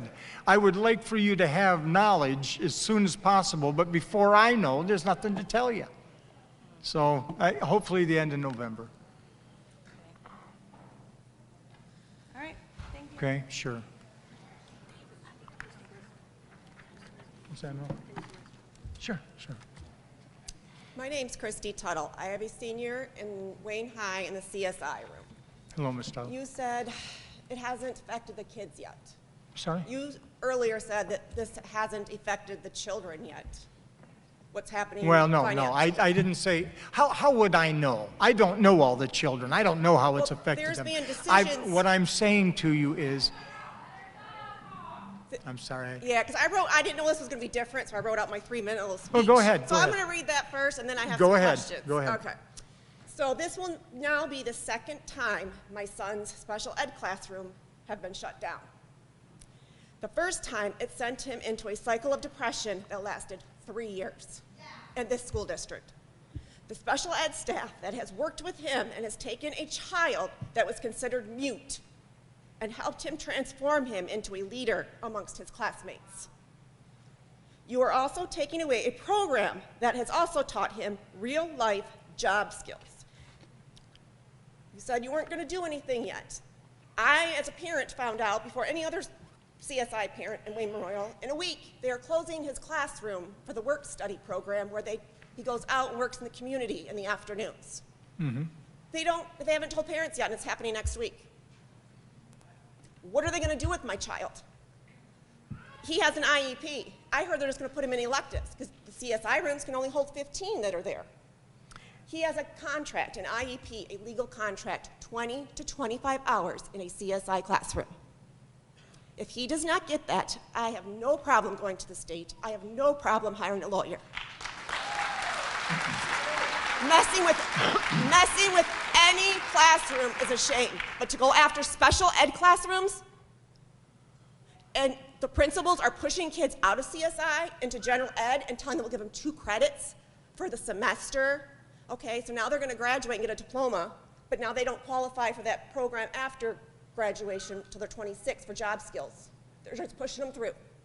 I'd rather my child have that certificate, have that program. Is that program still going to be there next year for him to learn life skills? Ma'am, have you brought this up to anybody in the administration? I just found out. Okay, well, So honestly, I'm talking... bringing it up. I figured one place, you're both here, it's there. because now I have a child that is tearing up my basement, sobbing, and in the way of going back to being depressed. I'm not going to have him go backwards after the 3 years these teachers turn that all around. I don't know that the circumstance with your child, but I invite you to contact the administration tomorrow So if they and would get take a. my name, Christy Tuttle, Wayne Memorial, Well, give them a call. Jackson Tuttle. Give them a call. They should have reached out to the parents and told them this was happening. Well, maybe I so. don't know. Maybe I'm so. not supposed to know yet. What I'm saying is I don't know. Yeah. So contact the administration. This isn't something any board member's going to know about your But I knew child's Dr. Dignan class. would be here to hear Well, me. Because why, This as a isn't Dr. parent, Dignan's meeting right now. This is the Board of Education. And what I'm saying to you is we But want. you have the power to make sure certain classrooms are not shut down. You have the power to make sure IEPs are followed. Okay. All right. Thank you.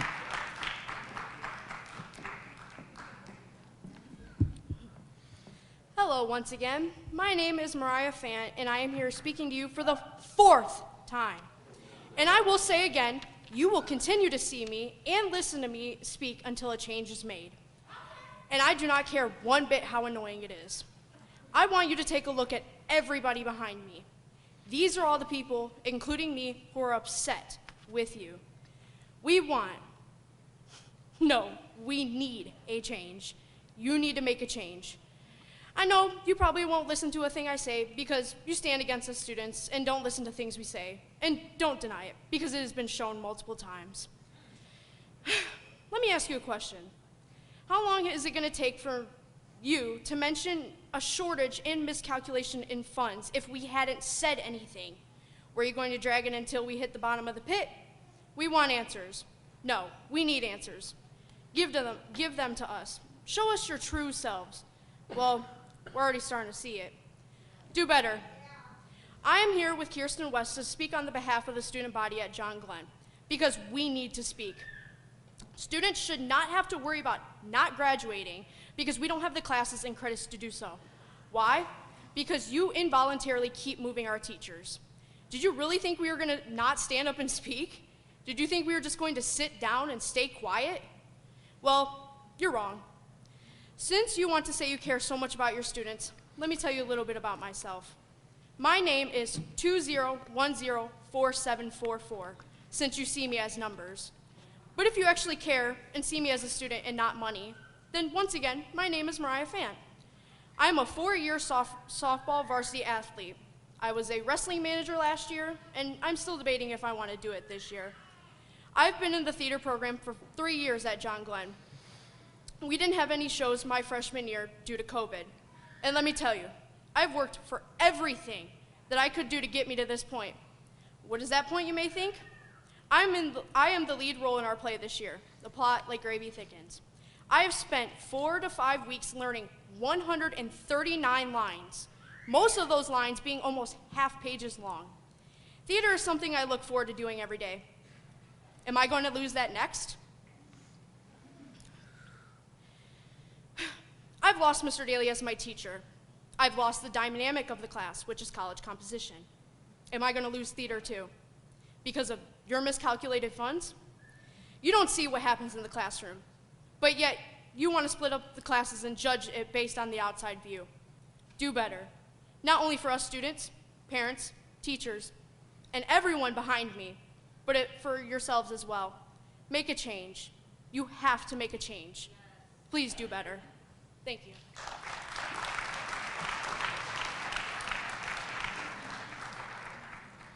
I've been asked to ask people who are speaking to make sure that they fill out a form and leave their information with us so that we have some way to reach you. Hello, my name is Noelle West. Hi, Noelle. You probably don't know me, but I serve many roles at John Glenn at my school. I am the vice president of my class. I serve a position on my executive board. I want to know how I feel like I have more leadership than some of the people on this board. Well, I heard you talk about how we had 12 people to a class. I wanted to mention that my accelerated biology class last year had so many people in the class that some of the accelerated students that needed that class were pushed down to normal classes because we did not have another teacher to teach that. I would like to know why I am scared that my coaches as a varsity athlete will quit because they are not being paid the way that they should be paid.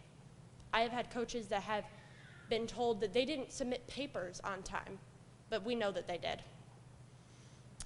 I want to know, if you do not have a child in this school or you have not served at this school, how do we know what's happening in the classes and what we need, what us students need? I had never had Mr. Daly as a teacher, but when I heard about this, I could tell the impact that he had on these students. How do some of our administrators not see that? How are we shoved down? We talk about it's not your fault that the money was spent, but it just seems careless. It just doesn't really make sense. It's a terrible shock. I mean, obviously, to all of us. And we have had, on this side, we've had the opportunity to kind of, have an idea. It can be mitigated to some degree with some funds, and there's some options that we can take that don't involve going into the classroom and everything, but there's no way to make all this fine. I mean, this is a tremendous shock to our district, granted. And in answer to your question, yeah, I have 2 kids graduate from John Glenn, and we're very involved in activities at John Glenn, and I've been all through John Glenn, and I know John Glenn. And with respect to your leadership, I'm proud of you. Good for you to take in a leadership role. It's not always easy, and I don't know if you're a better leader or not as good a leader as some of the people on this board. I know that all of these people care about you, and they care about every kid that goes to this school, and we want our community to have a school district that can be counted on, and we'd like it to be everything that you always hoped it would be. And we'd like every instructor to be like Mr. Daly and have the same relationship that Mr. Daly had with his students. But this is a big, giant thing. People get transferred. Sometimes, and these days, used to be a time when teachers would have to beg people they knew that were with school districts to get jobs. Not anymore. Teachers are in short supply. Might be a career that you might consider.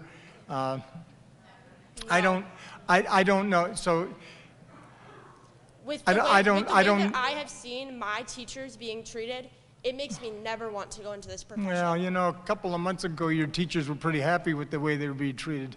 Were they? Is that what you thought? It seemed that way when they settled the contract. I see many red shirts in this audience, and I can tell you, most of them were not happy. Well, I'm not saying that everybody's always happy at work.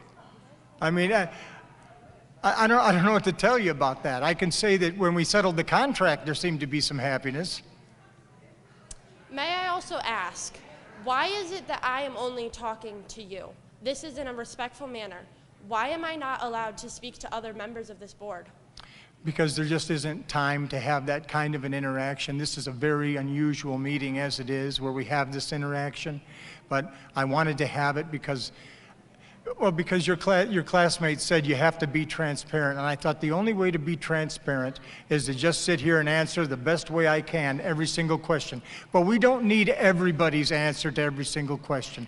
I'm the chairman of the meeting. I run the meetings. This is an official meeting of the school board. That's why you're talking to me. Okay, I understand that, but at the same time, many of your responses to all of our answers have been, I do not know.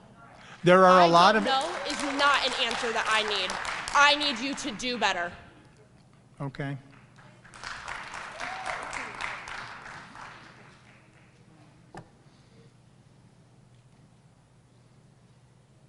She gave me the wrong list. Your name? Ma'am? My name is Jessica West. And Jessica. I am the mother of 2 of those brilliant students that just spoke, as well as 2 additional. Congratulations. I'm very proud of them. In fact, today I received a letter from our state superintendent encouraging us as parents to have our children register for AP classes. AP classes that are being taken away from our students. I know this because I have a senior who had limited AP classes available, scheduling issues with the ones that did exist. We are very well aware of the AP class transfer that happened this year as well. And so I find that letter to be heartwarming as a parent that we've done a good enough job to prepare our students, even though they've had less than desirable conditions to learn in. But at the same time, heartbroken because I realize that they don't have the opportunities that other students will have in other districts. I'm not supposed to be here tonight. I am supposed to be at a Winter Guard informational meeting to sign my daughter up for Winter Guard. That meeting is happening right now as we speak, where the instructors of that meeting are telling parents that the budget has been eliminated. There is no more funding for music education in Wayne Westland School District. The Winter Guard program, which includes all the things that a traditional program would include, is now going to be on the backs of the students and the parents to pay for that program. I myself will have to pay those fees, as well as other students. There will be many students that will not be able to participate because they cannot afford it. I understand as a parent that that is an activity, an elective, an extracurricular, something that is not part of the regular education of this program. However, I have a problem with the fact that you are saying you don't know what the plan is. You don't know how to fix these problems. However, solutions are already being found under the covers, away from the public. It is not transparent what is happening. There are still teachers being shifted around. There are still classes that have that have substitute teachers that do not have the certifications and credits necessary to teach that class, teaching curriculum that they found online because that's the only thing that's available to them. You have stated that there is no misconduct that has occurred. You stated in multiple meetings, I've seen you, we've been there, we've talked. You stated that your finance team is great, and that you said the old finance director was great, you loved him. Then you threw that finance director under the bus in this meeting, blamed them for the issues that you as the board are responsible for, and approved year over year with inaccurate information. Misconduct, by definition, includes mismanagement and negligence. It's the second definition if you look it up. This board and this administration is guilty of misconduct. Unfortunately, that is the truth. That is the reality. You as a board and multiple members of administration have both mismanaged and been negligent in your duties to be fiscally responsible and to provide excellence in education. We understand that you are not a CPA, but you don't have your finance team here. You don't have Plant Moran. Where is your representative? And let me point out that you said you had a personal relationship with Plant Moran before you were on this board. Why would we, while having budgetary issues and having issues brought to light, continue to use the same CPA firm over and over again? Additionally, why hasn't an independent forensic audit been completed?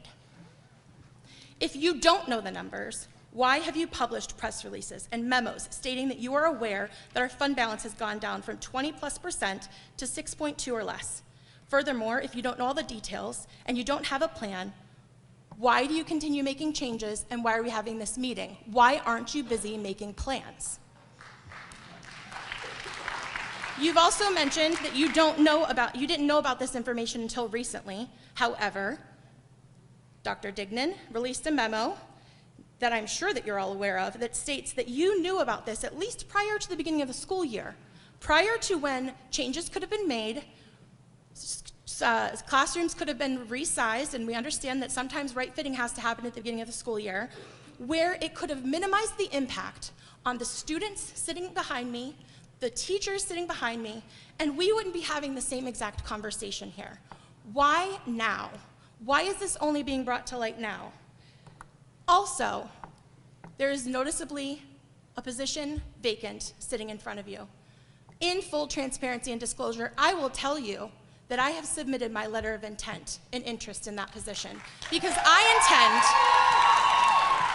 intend to be part of the solution and not part of the problem.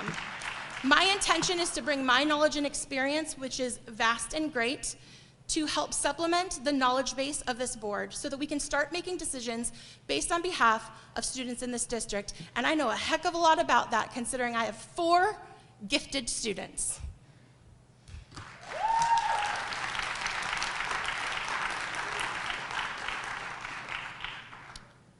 Hi, my name is Calvin Hines. I'm a student at John Glenn. Recently at this board meeting, it has been repeatedly said here that your priority is the kids. We need an actual answer for complete incompetence. If you actually cared about our students, you would listen to the concerns we have instead of mocking us like a 12-year-old. If you actually cared about our students, you would not be taking away AP classes every single year, quite literally making it impossible for students to go to the colleges that we want to go to. If you cared about our students, I would not be standing here at this podium. Stop discarding your staff and teachers like staff, but then complain that you care about our students, or then claim that you care about our students because you do not. How many people need to come up here before you take the hint? Students are not an excuse for your incompetence, and it is frankly disgusting that you are pretending to care about us by using us as an excuse. If you really care about us, then you need to listen to what we, the teachers, students, and the community are saying instead of disregarding everything that we are saying. Listen. I don't know is not an answer. Those of you don't know.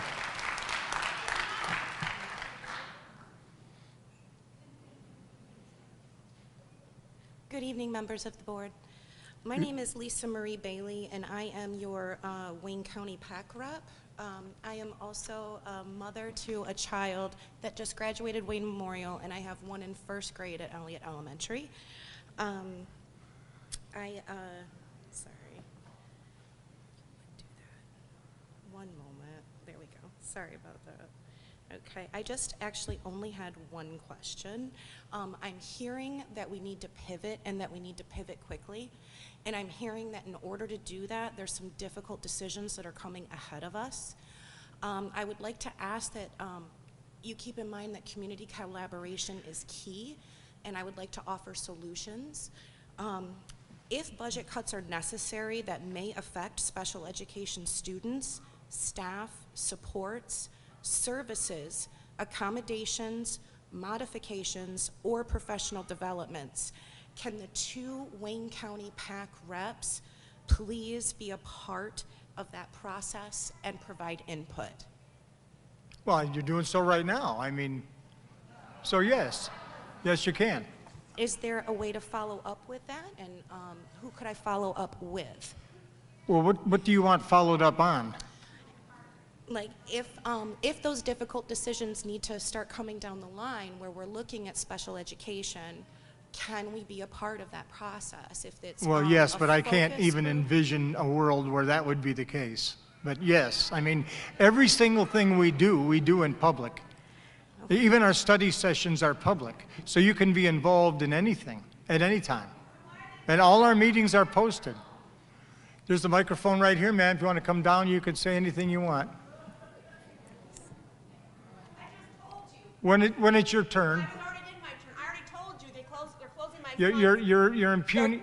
You're right in the way. I'm sticking up for what she's trying to help my Well, son. she's speaking pretty well on her own. Yeah, you she said can it's handle not it. affecting special ed. They're Uh-huh. closing my son's Thank you. classroom next week. Thank you. So, you can. Uh-huh. Yeah. Thank you. I would also like to add, if I may, that I came upon this by accident, being the Wayne County PAC rep. But What do you say in Wayne County? The Wayne County PAC rep, Parent Advisory Committee. Okay. Yeah, thank you. Lisa Marie, hi. Oh, this is the business of acronyms. You know, I know, right? Totally. So not only am I well-read on the special education laws, but I actually come to you with an accounting background. So I would really love to help offer solutions and help here. Okay, to so make let's say you take a job and you look at the person who had the accounting background before you and they made a mistake that you don't really have 44,000, you have 13,000. I understand. I would have to definitely Okay. get some more information right. on that before I could help, but I would love to help and make sure that the interests of the students We are welcome being help from seen the and heard. community and involvement. Like I say, all our meetings are public. Thank you so Thank very you. much for your time. Thank you.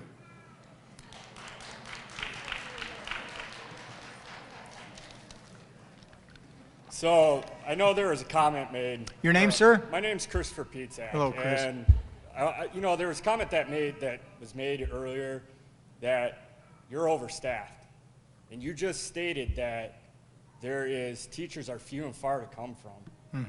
So how are you overstaffed?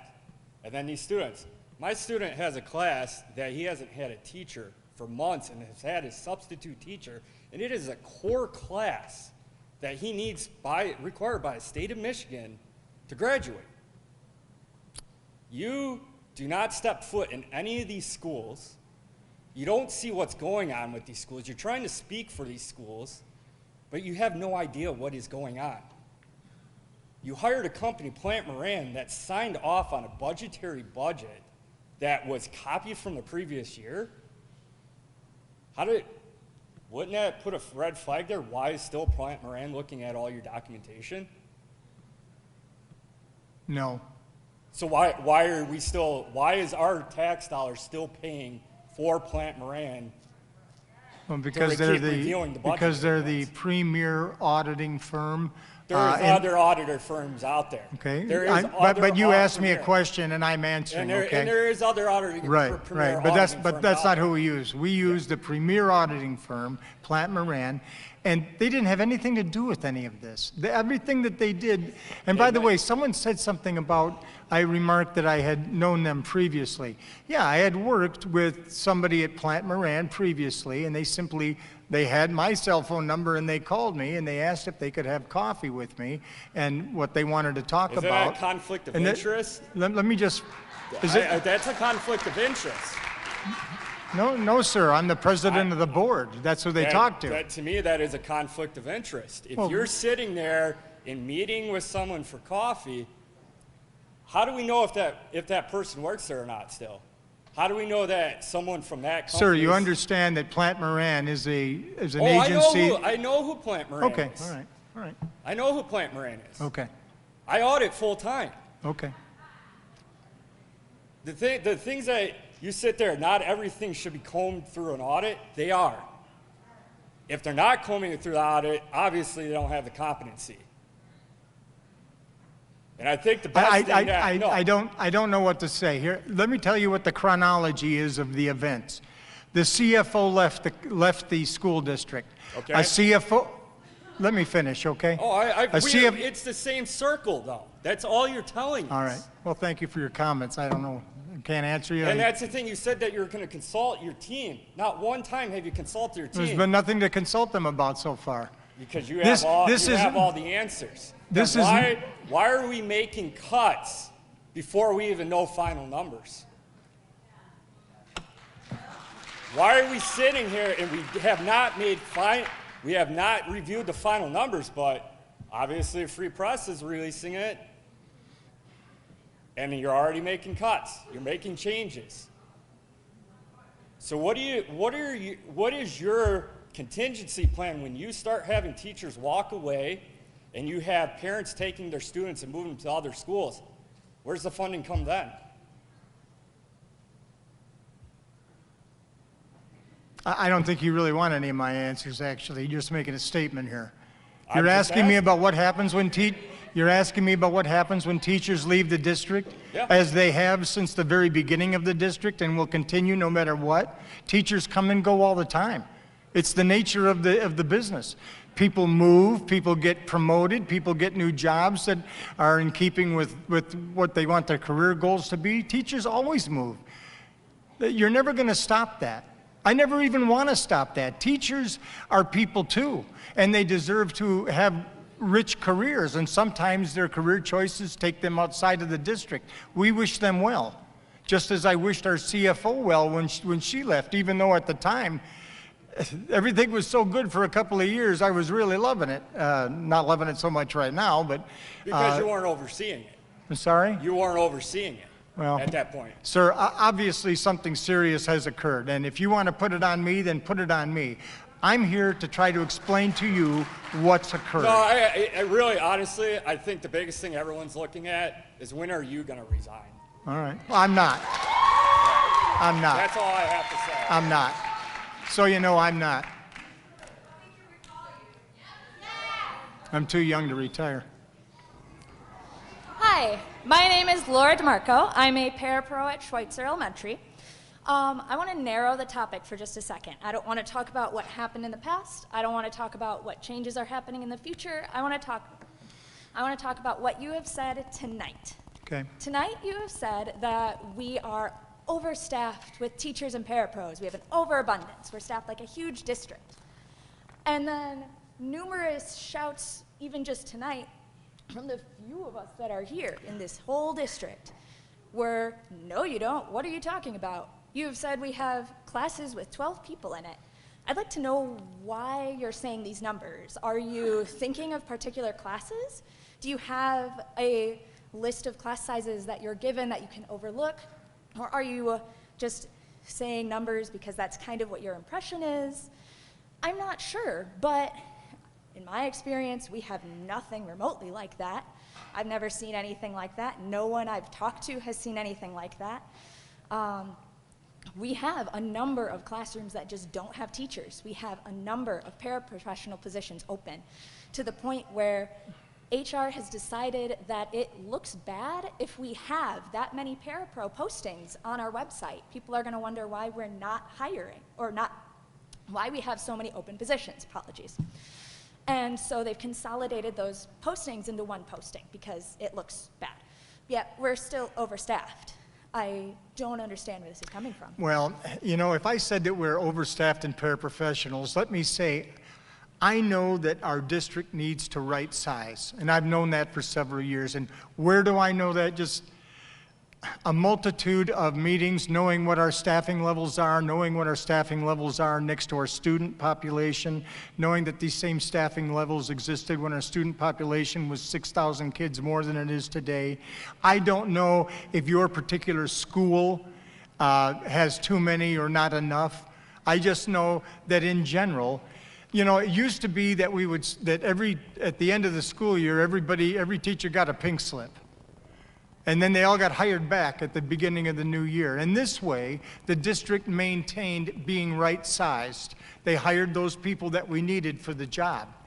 But when we were coming into COVID, we had more staffing than we needed at COVID, but we needed them at the time. They were doing the job of teaching plus trying to put together a virtual program and all the other things that COVID required.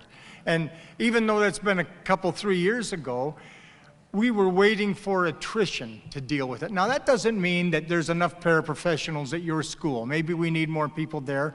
As a board member, I don't know that individual school buildings. Okay, we said policy. I'd like to clarify. Let me just answer your question, okay? I can't. Okay. So when I said that we were overstaffed, I did not mean to say we were overstaffed, but that we need to right size. And we were going to right size through attrition. But this circumstance requires that we look at this. Now, that means right size. That doesn't mean eliminate things. You've got band and theater and being eliminated. Nobody's talked about that. Nobody.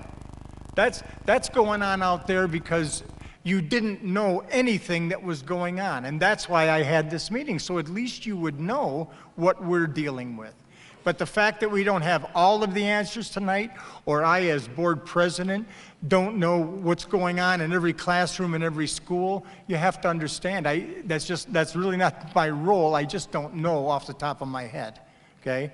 If you have questions about staffing, bring them to your leadership in the building, or go to the administration and bring it to them. But individual board members aren't going to be able to answer this question. We have an administration for this, and depend upon them for it.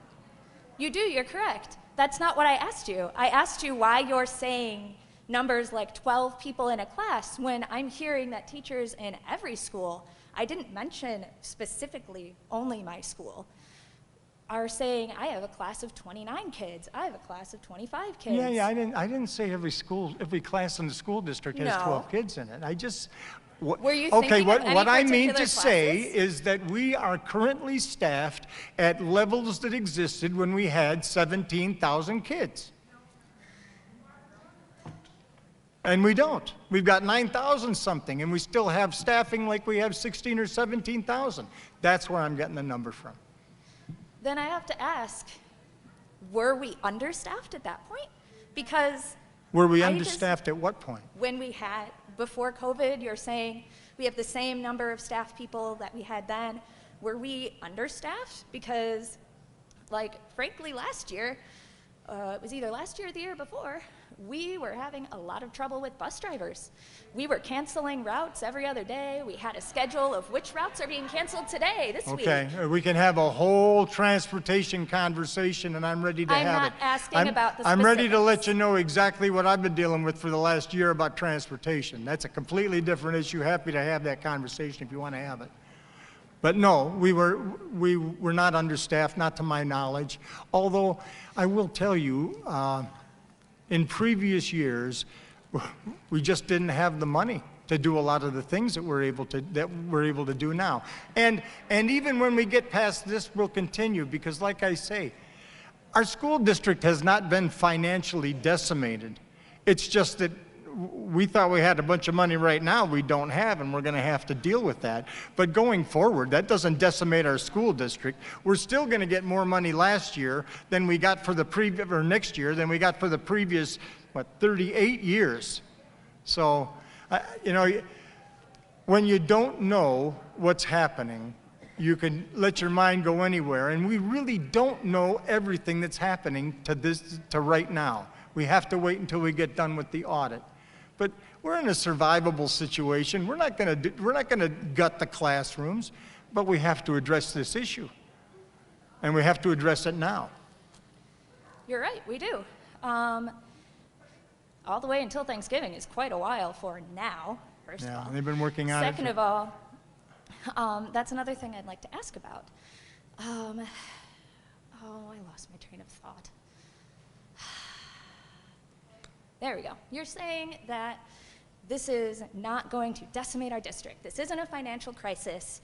No, and you've that's said not what I this said. tonight. I said it's not going to, it said it's not going to gut our district. You literally just used the word, this isn't going to decimate our district. Like Right. 2 It's seconds not. ago. Yeah. It's not. So you're agreeing with what I'm saying, correct? Well, I'm doing my best to try to explain to people what I'm trying to convey. I don't mean to misspeak. I'm merely saying that there's going to be wonderful things after this for our school district. We have many initiatives underway. Everybody knows that. We're doing things a lot different these last few years than we had in years previously. That work is going to continue. There are ways that we can reach efficiencies, and we're working on that. Some of those have been mentioned tonight, and there are other ways. We want to do this. We want to accomplish this without destroying everything we built and everywhere we're going. And I believe we can do that, but it's going to take some changes. And if we can't even transfer a teacher from John Glenn to Wayne Memorial without having the community out, how are we going to fix this problem? You have to realize that we're going to, you know, there's some people that got up in leadership positions. When you're in a leadership position, you have to lead through things like this. And you could come up here and say it's all my fault, and fine, that's fine, but that doesn't really solve our problem. Our problem still has to be solved, and that's what we're working on right now, as quickly as we can. You're right, you're working on solving the problem. I was going to ask, if we are saying that this isn't a huge financial crisis, I didn't say that. It's multi-millions of dollars. That's a huge financial crisis. I'm pretty sure those words were used. Were those words used? Yes. Okay, Yeah. for those of you who are uncertain about what I meant by that, this isn't going to kill us. Our school district isn't going anywhere. We're going to continue offering what we're offering. The kids are going to keep having classrooms. We're going to get them to school. And we're not going to fire all our teachers, but changes have to be made in the district in order to be right with the budget. And that's the stuff that we're looking at right now. And we don't know the extent of the damage, so we don't know the extent of what we're looking at right now. Okay. And that's as forthcoming as I'm able to be with what I know tonight. Thank you for attempting to be transparent. Sure, absolutely. My question is about things you are saying tonight that are contradicting each other. Yeah. You are saying that this isn't it's not going to decimate our district. We aren't going to ruin everything. Right. But you're saying nothing is off the table. We don't know the extent of the damage. We don't know when things will be finished. Yeah. I know. So it's a lot. I know. There's a lot of uncertainty. I opened the meeting by telling you there's a lot of uncertainty. There's uncertainty for us. We just don't know the extent of what we're dealing with. But the worst thing we could do is be dealing with it for 2 or 3 more weeks without saying anything to anybody, because I've seen You're right. anything on social media, what's going to happen. Aliens are going to come down and take us all. I mean, some of the ridiculous things that I've seen, but that's because nobody knows the extent of what we're dealing with. This is not a death blow, is what I'm saying to you. It's going to require some leadership to get through it, but we're not dead in the water. Our district is going to go on, and believe me, it's going to be bright. We've got places we're going. We're already on our way there. We just have to correct this problem, and we have to correct it right now. That's the most forthcoming I can be. I hope I've explained that in a way that is accurate. I appreciate that you're trying to be transparent. Sure. Thank you. Sure. I got myself sidetracked. I'd like to return to the contradiction that I'm hearing about we are overstaffed and we can't hire teachers. The contradiction I'm seeing between we are overstaffed, we have as many staff as we had when we had 17,000 students, and we can't hire people. We have so many open positions, and I'd like to know why, if that's your experience. My apologies, I just need 1 second to organize my thoughts. I will start over. You have repeatedly said tonight that you want to be the only one speaking, you want to be the only one that we address, because you're concerned that things will turn into a free-for-all, and then you're coming back and saying, well, I don't know that. Why would I know that? I'm the president. I don't do the intricate finances. I don't do the staffing choices. Well, I don't. I No, want you to I'm- understand. I- Board of Education members don't. I'm not Okay. saying you are. Yeah. I'm just wondering why, if you're trying to be transparent and you're trying to give us all the information you can, the only person who is allowed to speak right now is the one who doesn't know all of the details. How Well, can we know nobody details? nobody knows the extent of what we're dealing with at this point right now. And the answer to your question is, this is a board meeting. Even though I've suspended the rules on speaking so that I can respond to you, it's still a board meeting, and I'm still the chairman of the meeting, and all of the comments in a chaired meeting are directed to the chair. That's why. Then, in the future, I'd like to comment that it would really be more transparent if you were able to bring in experts on each topic instead of just saying, I don't know. That would be really, Understand really that helpful. understand that experts Even- don't know the answers yet even- either. Even with questions that you don't fully know the answer to yet, Yeah. that's true. But you have said, I have no accounting experience. How am I supposed to know anything about that? So then have an accountant you can talk to or Yeah. bring in to speak as an expert and have at least a little bit idea of it. Something to that When the information that you're looking for is available, you'll hear it through the chair. That's where it will be heard. Our finance people don't talk to the public. Everything in a meeting. I'm not asking for a Well, what I'm finance saying person from the I'm- board office to come in. I'm who is answering your just question. I'm answering your question. This is not a board office meeting. This is a Board of Education meeting. Yes, I know. And I'm the chairman of the meeting, and so all comments are directed and come from me. That's the way the meeting is run. And Robert's Rules of Order, going back to, ancient Greece, that's the way you run meetings. And I said it would be a free-for-all because that's how it ends up being. When you lose control of the meeting by having everybody comment, and they don't know anything yet is the thing, and they're not going to know anything until they finish their work.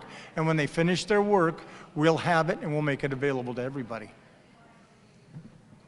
There are other board members who have other specialties. Okay, I hope I've answered your question. That's the answer. I will leave it here because clearly we are disagreeing and we're talking past each other. Yeah, So thank yeah. you for attempting to answer my questions. I Okay, appreciate it. you're welcome.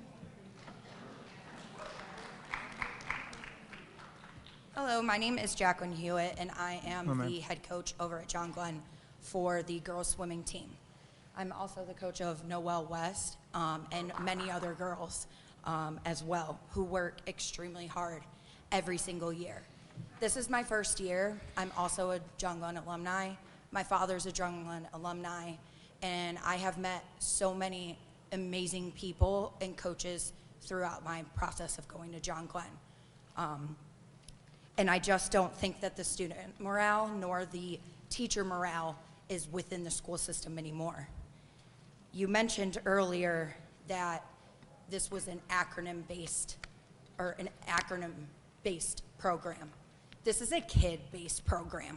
This is a student-based program. Yeah, I know that. This is a program for the kids. That shouldn't be about anything else. Yes, our teachers are extremely important. The work that they put in is extremely intricate, and I don't think that they get nearly enough as they should, obviously. I agree. That is also a part-time that I'm doing for the John Glenn swim team. I am a psychiatrist as well. I work for Families First of Michigan. I want to make 2 points on that. Student athletes, there are 46.6 million student athletes a year that focus and have hard times with mental illness. Currently, you say that we're not trying to put it on the backs of the children, but those children are that 46.6 million that deal with a mental illness every single day. And now they're just getting pummeled with new challenges every single day. That 46.6 million, and I get 14 girls that come to me either crying, frustrated, very angry, whatever it may be. The teachers don't really get to see that because they're afraid of getting suspended. I get to see that because I give them an open door policy. That open door policy is strict with me, that they can be themselves. They can express themselves as freely as they want. I've had kids being taken out of classrooms or saying, oh, we're gonna put some here and some there and some there and some here. There's no specific plan. These kids need a schedule. They need a day-to-day, especially those who are suffering from a mental illness or autism or special education, because they are the ones that are severely impacted when there isn't a schedule. When you're removing them from their schedules, they create more challenges for the children. So removing these classes, cutting these budgets, the programs, whatever it may be, you're hurting the kids.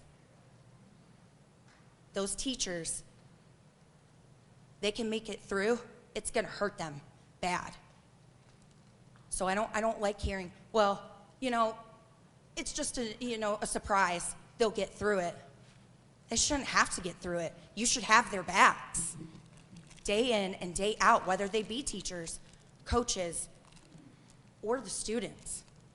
When I have students coming to me crying or super upset, frustrated, or whatever it may be, coach, I just lost one of my classes, or I don't even know what classes I'm gonna be in tomorrow.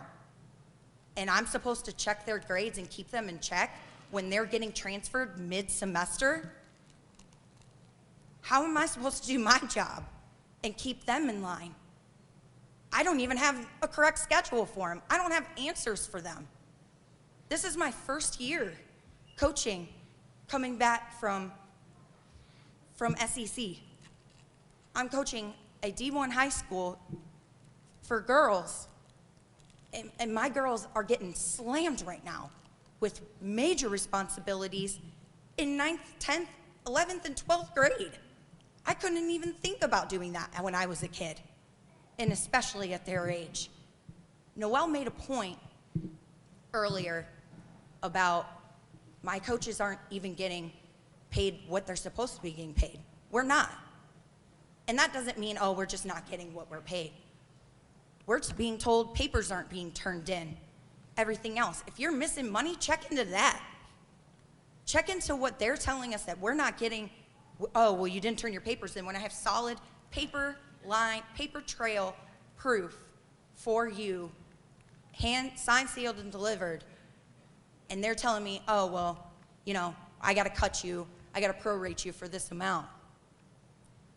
When I walk into that girl's into that girl's pool every day, and not just her, 12 to 13 others. And I tell them, all right, I need you to get first, second, and third place. Where am I finding those incentives? But you're cutting budgets already. We don't even know how much we're missing. Truthfully, we don't even know the answers to that. So I'm going in there every day trying to pump them up, trying to make sure that they're on top of their game. When the teachers, coaches, programs, what incentives do we have to keep doing what we're doing to protect their mental health? Mental health is the leading case, and suicide is the third leading case of 14 through 18 age level of death. Third leading is suicides. And if you don't think that it can happen, I can give you 3 names right now that it happened this past year and the year before that. These kids are losing kids every single day. Not even touching on the drug epidemic. But those kids don't have incentives to keep going to school or keep having the incentive to go to school or to keep doing their sports. They're gonna drop out and they're gonna quit and have faith, and they won't have faith in the school system or the athletic system. When she's not around, when Mrs. West is not around, I am. I am in charge and responsible for her daughter being an athlete.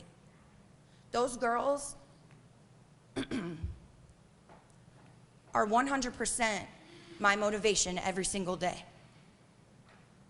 How am I supposed to tell them to have faith in the school system when I don't? When they say do better, they're not trying to be spoiled, entitled brats. They're pleading for your help. That is a cry for help. Focus on the mental stigma that is going across these kids right now, because that is what you guys have to focus on. Put numbers aside, putting focus aside. These kids are what matter. And without these kids, you guys don't have jobs.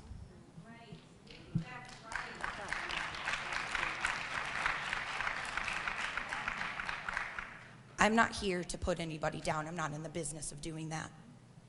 I don't believe in doing that. And I believe I'm boosting everybody up every single day. That is my job.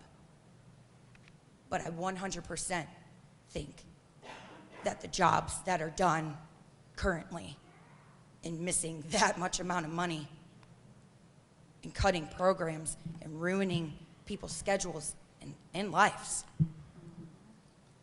She just lost her son mentally again. What is she supposed to do? Can you give her a plan? Because I didn't hear very many answers. Please come up with solutions. Not a war, just solutions. Thank you.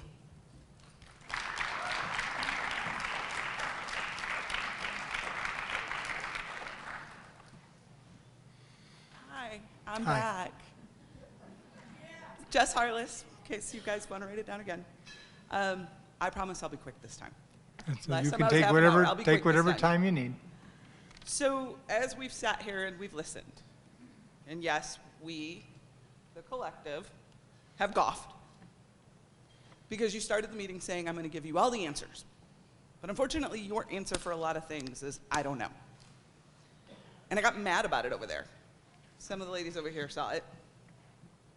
I don't have a poker face. I wear my emotions on my sleeve. And then I realized that I don't know is an answer. Not a great answer. But an answer. It's a true answer. And so I want to read something to you guys. And for the collective behind me, I promise I'll tell you what it is in a second. Effective school boards commit to a vision of high expectations for student achievement and quality instruction and define clear goals toward that vision. Effective school boards have strong shared beliefs and values about what is possible for students and their ability to learn, and the system and its ability to teach all children at high levels. Effective school boards are accountability driven, spending less time on operational issues and more time focused on policies to improve student achievement. Effective school boards have a collaborative relationship with staff and the community and establish a strong communication structure to inform and engage both internal and external stakeholders in settings and achieving district goals. Effective school boards are data savvy. They embrace and monitor the data, even when the information is negative, and use it to drive continuous improvement.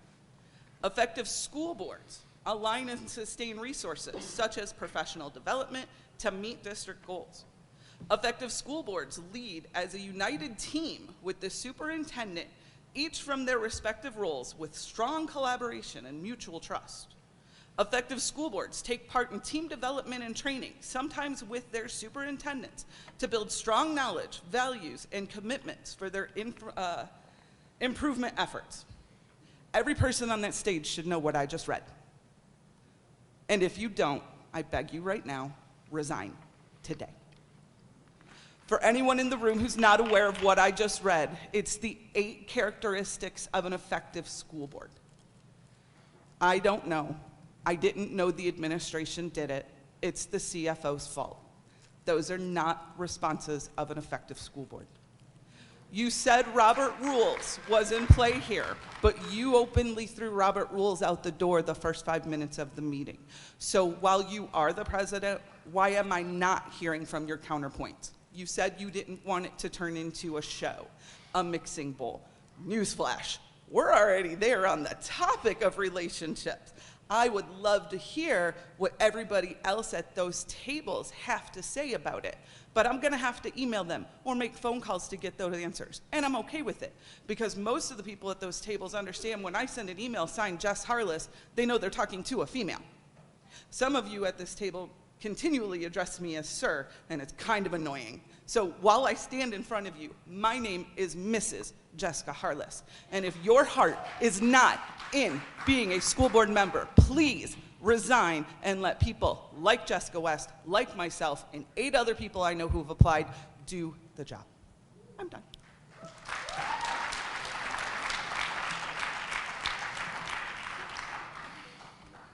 Good evening, Matt Hines, John Glenn graduate, parent of 2 John Glenn graduates, parent of 1 John Glenn student. You said you're going to have the answers for this budget, the audit in a few weeks. I'm asking you, all of you, for a commitment. Until that audit is made public, you don't move another teacher. You don't close another classroom.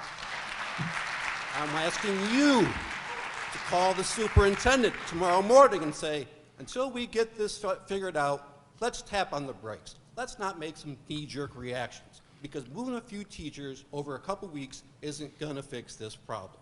It's way over that. I'm asking for a commitment here today in front of all these people. You're going to tap on the brakes until that report is made public. No. All right?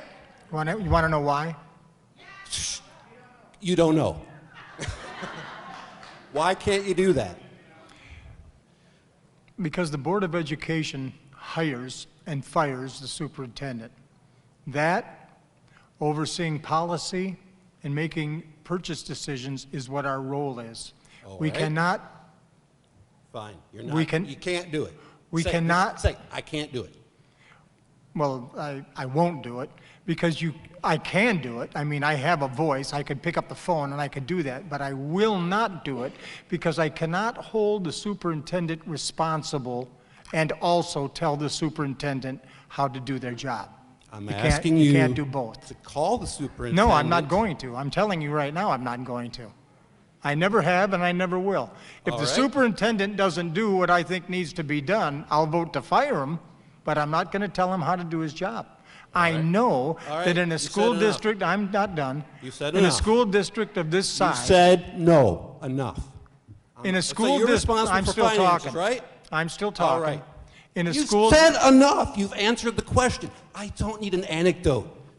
You're not going to call and do this. You can't commit to not moving teachers until the report's No, out. it's not my role. Fine. Done. Okay. Okay. Thank you. You make financial decisions, right? Thank you. You make financial decisions for the district. Yes, when the district spends money, they first have to get approval from the majority Okay. of the board to do that. Do you get competitive bids for audits? For multiple audits? contractors? Well, Or is Plant we Moran never just the have. go-to? Well, the Plant Moran Yes or no? Do you get competitive bids for all outside contract No. work? No, no, no. So the 25% extra cost of these construction projects could have been less because you didn't competitive bid them? Well, the construction projects aren't bid through Plant Moran. So they're, No, no. we I'm get not- you competitive said you don't get competitive bids for outside contract work. for Plant Moran, is what you said. And I said That no. was my first question. Yeah, and that answer is no. Isn't that financially irresponsible? No. No. No. They didn't find the budget problem. Somebody copied it from the last year. The budget problem was identified before Plant Moran came in to do the budget. You said this happened 2 years in a row. What happened No, to the previous audit? Would you like me to explain that to you again? In the 22-23 year, You're talking to me like someone who's going to, like a 12-year-old, so I'm going to well, look like if you don't want me to say it, I won't. I don't know if you understood what I said. What I told you in the promulgation of this mistake, the 22-23 budget year showed monies coming in for retirement that did not come out. So it looked like we had $8 million more than we actually had. And then because the budget was just carried forward as a copy, the mistake copied too. That's what I said to you. Can I get the job of come up with the budget if all I got to do is go, this year, next year? I don't know what kind of job you could get, sir. Maybe. I know 7 people I could probably do better than. All right. So I want a commitment. Financial responsible board members. You get competitive bids. You're going to say no? I'm waiting. On what?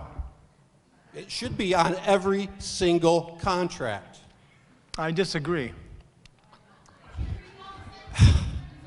Can I ask you a question? You've been doing that for about 10 minutes. You go to buy a new car. You don't look at prices different between this and there? Or you just go and buy the first one you see? Well, when you are going out for professional services, I can't read that, sir. You can't read that? Now, there's a light in my eye, so. General Motors. Huh? General Motors. Yeah. I work on projects that make your budget seem like nothing. Okay. But guess what? We get competitive bids all the time. It's foolhardy. It's irresponsible. It's negligent to not get multiple bids for $100,000 contracts. Actually, How that's can not, you justify that? Actually, that's not true, and it's very common to do what we do. When you are contracting with professional services, just getting bids from different firms that offer those same services might not be in the best interest of your entity. In the case of this entity, Plant Moran has been the auditor for our school district for many, many dozens of years. And as a consequence of that, they have a relationship with everything that we do here, just as they do so many other school districts and cities. They have 2 divisions. They're trusted, and frankly, we're not interested in bringing in new auditing firms. Add to the fact that Plant Moran didn't do anything wrong. Nothing. Well, yeah, they didn't do anything right, apparently, either. You understand that this problem... I understand it. You understand this problem developed... If your maybe you're not revenue is $8 million Okay. more than it was supposed to be. All right, okay. All right. How do you miss it? Okay. I think that you and I aren't communicating well. Maybe it's my fault, but we'll just have to leave it there. Thank you. Mm-hmm.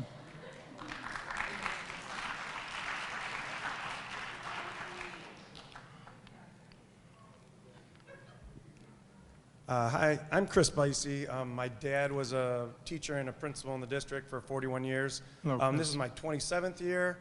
I love Wayne Westland. I grew up in the district as a kid. I guess, I don't think he's that crazy back there on asking some questions. So I guess my question is, this is an audit failure, is what it looks like. It's not an audit failure. No, not at all. And the first $8 million, though, the first $8 million was not an audit failure by Plant Moran. Is that, you're Okay, all It's right. an audit failure because they missed it, right? And that's what it is. Well, Plant Moran, the auditing firm is not going to come in and re-promulgate all of the individual things in the budget. There are some professional assumptions that things were done. Let me finish the whole thing. Earlier it was brought up about, what about the CFO that did this? Aren't you bringing them in to get some answers? And now talking about Plant Moran. The reality is, I don't know at this juncture everything that's happened. When the board was first informed of this, one of the members of the Board of Education said, should we call in the police? And of course, yeah, is the answer. We should call in the police, even if it's just to eliminate that anything was done wrong. There was also an issue is, was there a forensic audit? I'll tell you what, I'd like to see a forensic audit now. So, yeah, but really, we're dealing with this sinking boat right now and concentrating mostly on that, trying to have as little impact as we can. Once again, going back to a previous comment, there's ESSER money out there, okay? We're trying to use that to solve, most of this problem. But I don't know what other action members of the Board of Education might decide or determine to take. And it wouldn't surprise me at all if some of these directions weren't in the future. It just isn't right now tonight, that's all. We're not there right now.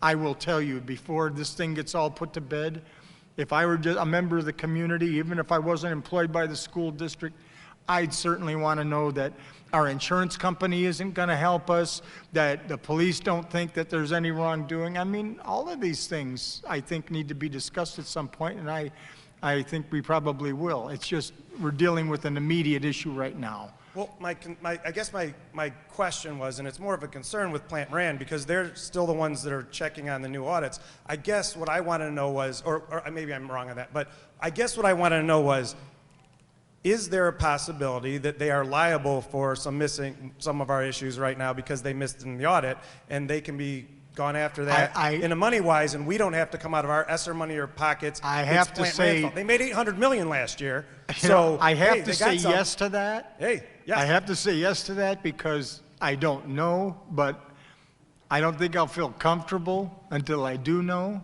Okay. One of the reasons I'm up here is because I'm one of the classrooms that was affected. I was finally promised a low class size. I went from 18 up to the 27, and we're one of the schools that had some things moved around. And I get it, but a few years ago, there was a promise made by people that came in that said we're going to try to do low class sizes. Last year was the first year of low class size. I had 27. Now I'm back up to 27. Next year, I'm guaranteed another 27. I was just hoping for 1 year of happiness, and it kind of went away. So that's why I kind of came up here and said, hey, I'm 27, it's 27. I got it. I'm good. I know I haven't gone over, but with COVID and some of the learning loss, it was really helping our children, and I am passionate. And I guess what made me kind of cranky was when I heard there's some money over here, and you were talking about bank accounts and little things that can be moved around. I move money from this account to this account all the time. So if you had 23 million over here, covers the 17, I'm happy. Of course, that's the easy solution. And we're, by the way, we're with you on the class sizes. We would like all class sizes to be down. We know that during COVID especially, and coming back from COVID, this is a big help to the kids. This individual relationship between the teacher and the student is so valuable. And frankly, I would like it to continue. And it doesn't mean that we can't move forward in that direction. It doesn't have to be just a one-year thing. But we just got this right now, and we got to deal with this right now. I'm going to end with one last thing. I give you a lot of credit. I think you've taken a lot of heat, and I know we're giving it to you, and it's not an easy situation. I love this district. I want to be here. I'm glad you took it. Maybe some other people weren't comfortable, but thank you for at least listening to us. I appreciate the opportunity to say something. Thank you. Thank you. Thank you, sir.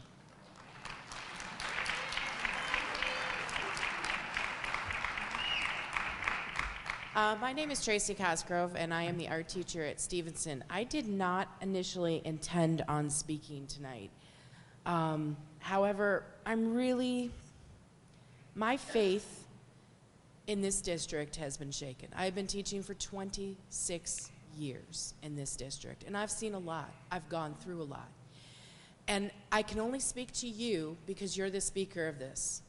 I do know some of the board members on here. I know and I have seen Melody in different places. She has been in schools. She has been in the classrooms looking at what we're doing. And the comments you have made tonight clearly show that you are not in our schools. And as a school board president, I find that unacceptable that you don't have a basic knowledge of what is going on in our schools. I really do. I'm directing this at you because I've never seen you in my building. I've seen Dignan in my building. I have seen Melody in my building. I have seen Miss May in my building. I have never seen you. So and I took offense because I've been in this district for 26 years when we used to have 14,000 students and over 1,000 staff members, teachers. And you tell us that we have as many staff as we did back when we had 14,000? That's not true. And it shows me that you have a disconnect with what is going on. And that really upsets me. It has broken my faith in you. I'm already upset with things that are going down.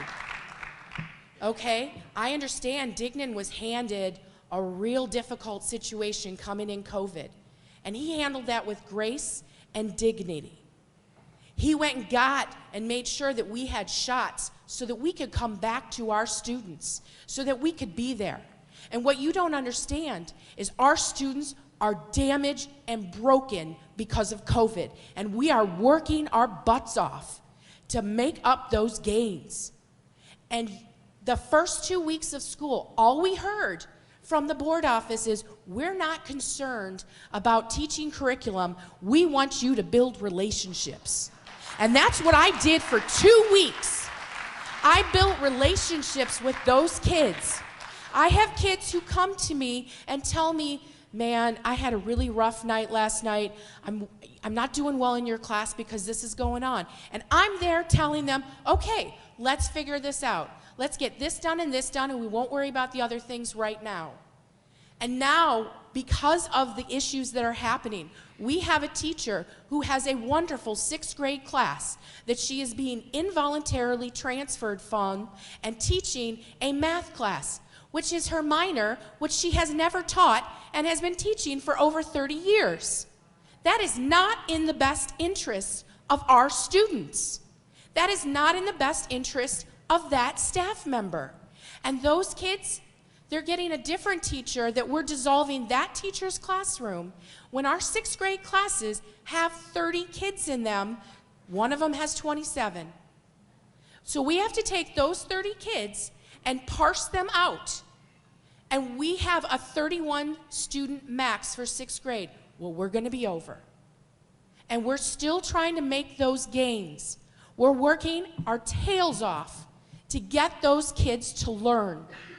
We are doing everything that we can, and we have initiative after initiative after initiative, and we still keep doing it.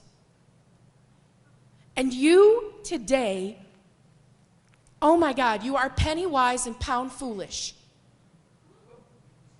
Because you had the audacity to say we cost you too much. I cannot believe that. I am just making a statement. I'm not asking for an answer because I know that there are no answers out there. Okay? I know that. But you need to look at the leadership and you need to guide the leadership in this district. You need to tell Dignan and the others, we need to make the cuts somewhere else. Because that is what matters. Our children. 33 kids in a classroom. I work with them. I try to bond with them. But I want you to think about 33 kittens running around in a room, and how do you bond with them? And for those people that bonded with that teacher that has now been removed or going to be removed, she now has to take 2 weeks out, establish relationships, because one thing that we know is kids aren't going to learn unless they think we care. And those kids don't know this teacher.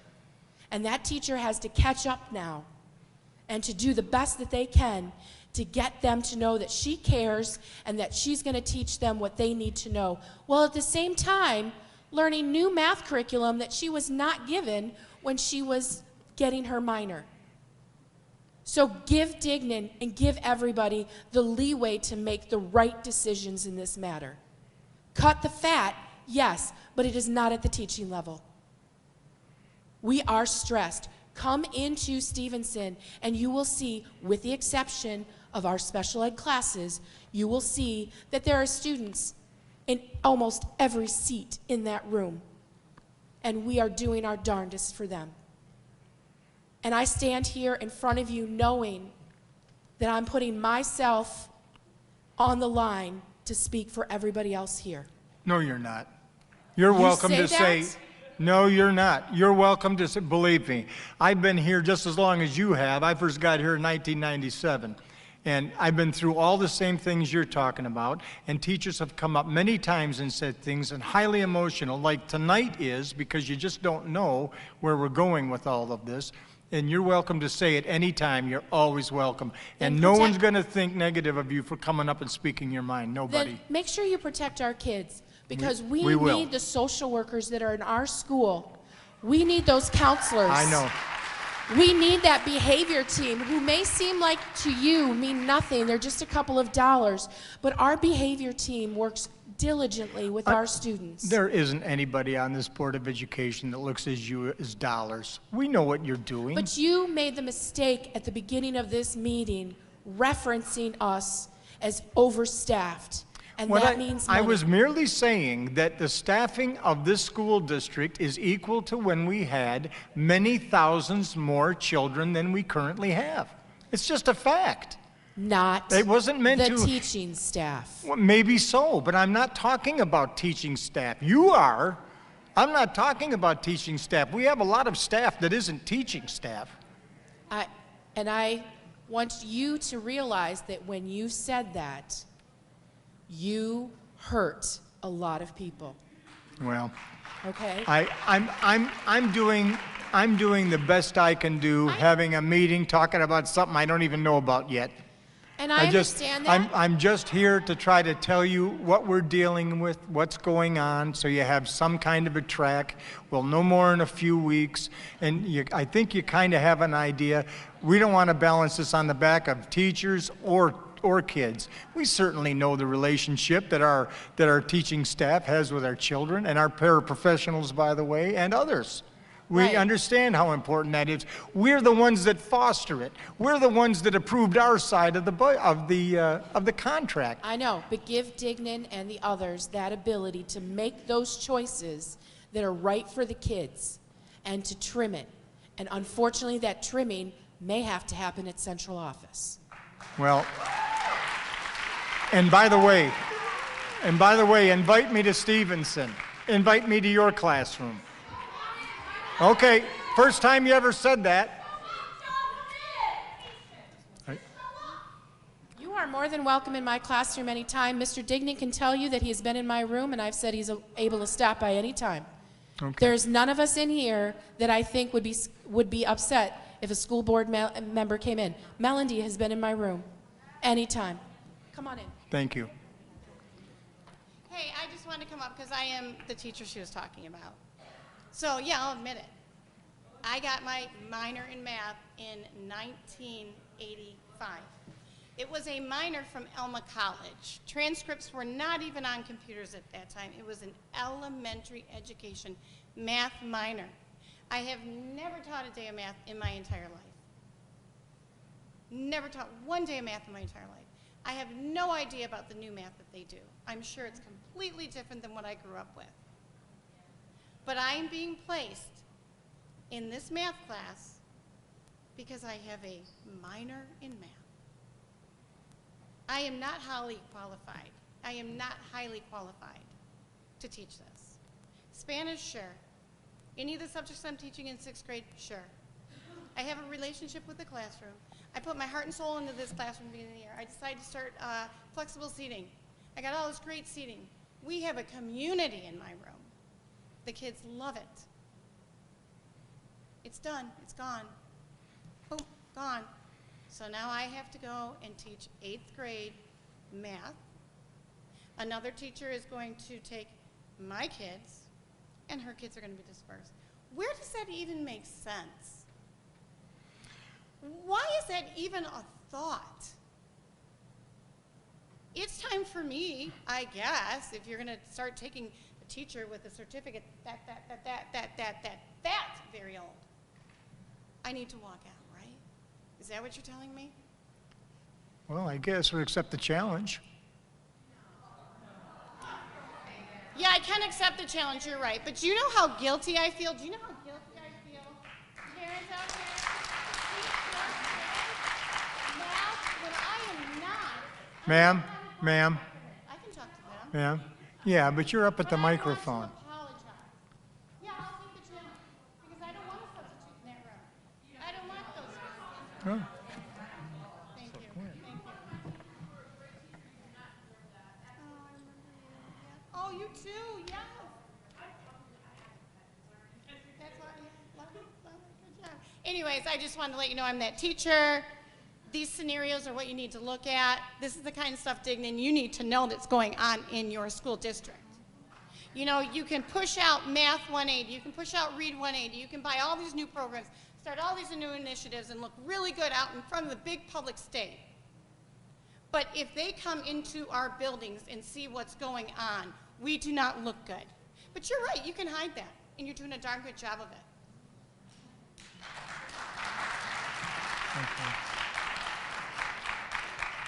That's it.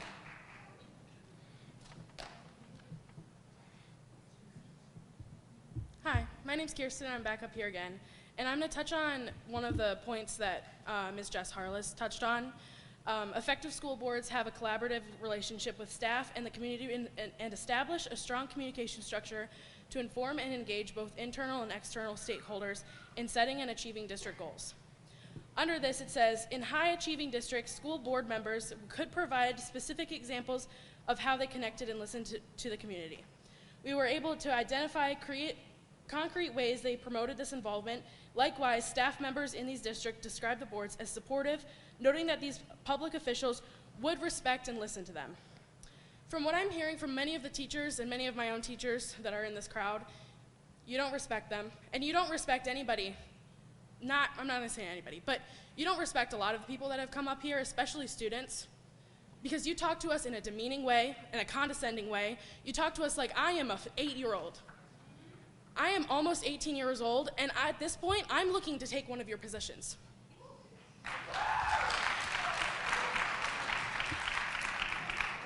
When you have staff members coming up here saying that they don't feel supported, they don't feel respected, they honestly don't know what they're doing, and you have staff members that are putting in letters of resignation saying that they're going to leave because of all of the issues, not just because of like personal issues, but because of all of the issues that this district is having, that should be a concern. It shouldn't just be an off-put of, oh, well, I congratulate them on going on their own way. Like, you should be concerned that teachers are having to leave their students, leave their classes, leave this district because of decisions and budget issues here. We should be respected. You shouldn't be talking back to us in a condescending way. You are not so high up that you get to talk over us, but then yell at us for talking over you. I'm done.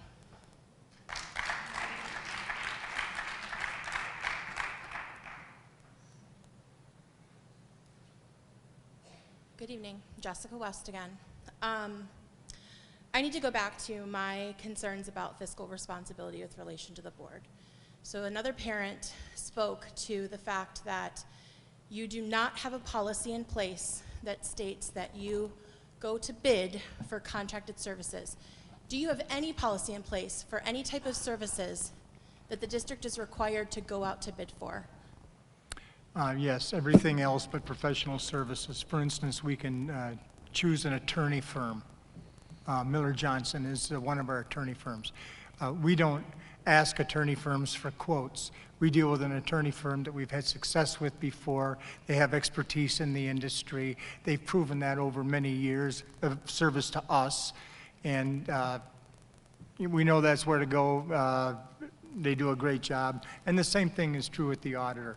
Not to say that they don't make, that everybody doesn't from time to time make a mistake, and that has to be looked at. But when you're bidding for professional services, you could save $100 on something and end up. You don't need to explain the process of bidding for professional services. I work in government, and I do that all the time. You asked Thank a question, so. I did. I asked if you had a policy. Of course, I in didn't place know the to bid extent for of your professional experience, services. so I was trying to Of give you course, some you benefit. actually have my resume. You have a copy of it, or you'll be receiving it very soon, just so you know.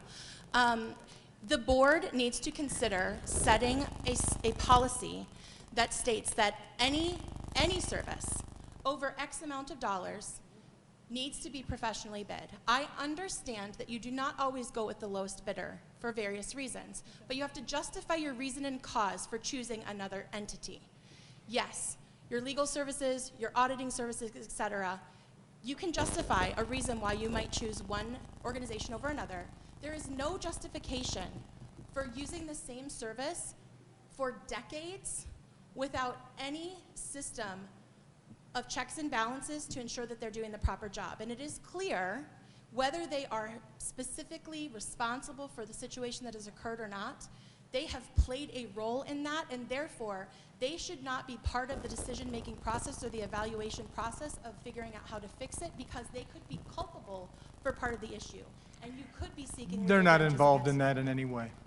So they did not review an audit in 2021, 2022, or 2023. Is that what you're telling me? They've been our auditing firm for So they are many part, decades. So they are part of the decision-making process of the recommendations that come in front of your board. They have reviewed that document, whether you believe that your professional services should evaluate every line or not. If you don't hold your accounting services accountable, that's your negligence. That's your responsibility.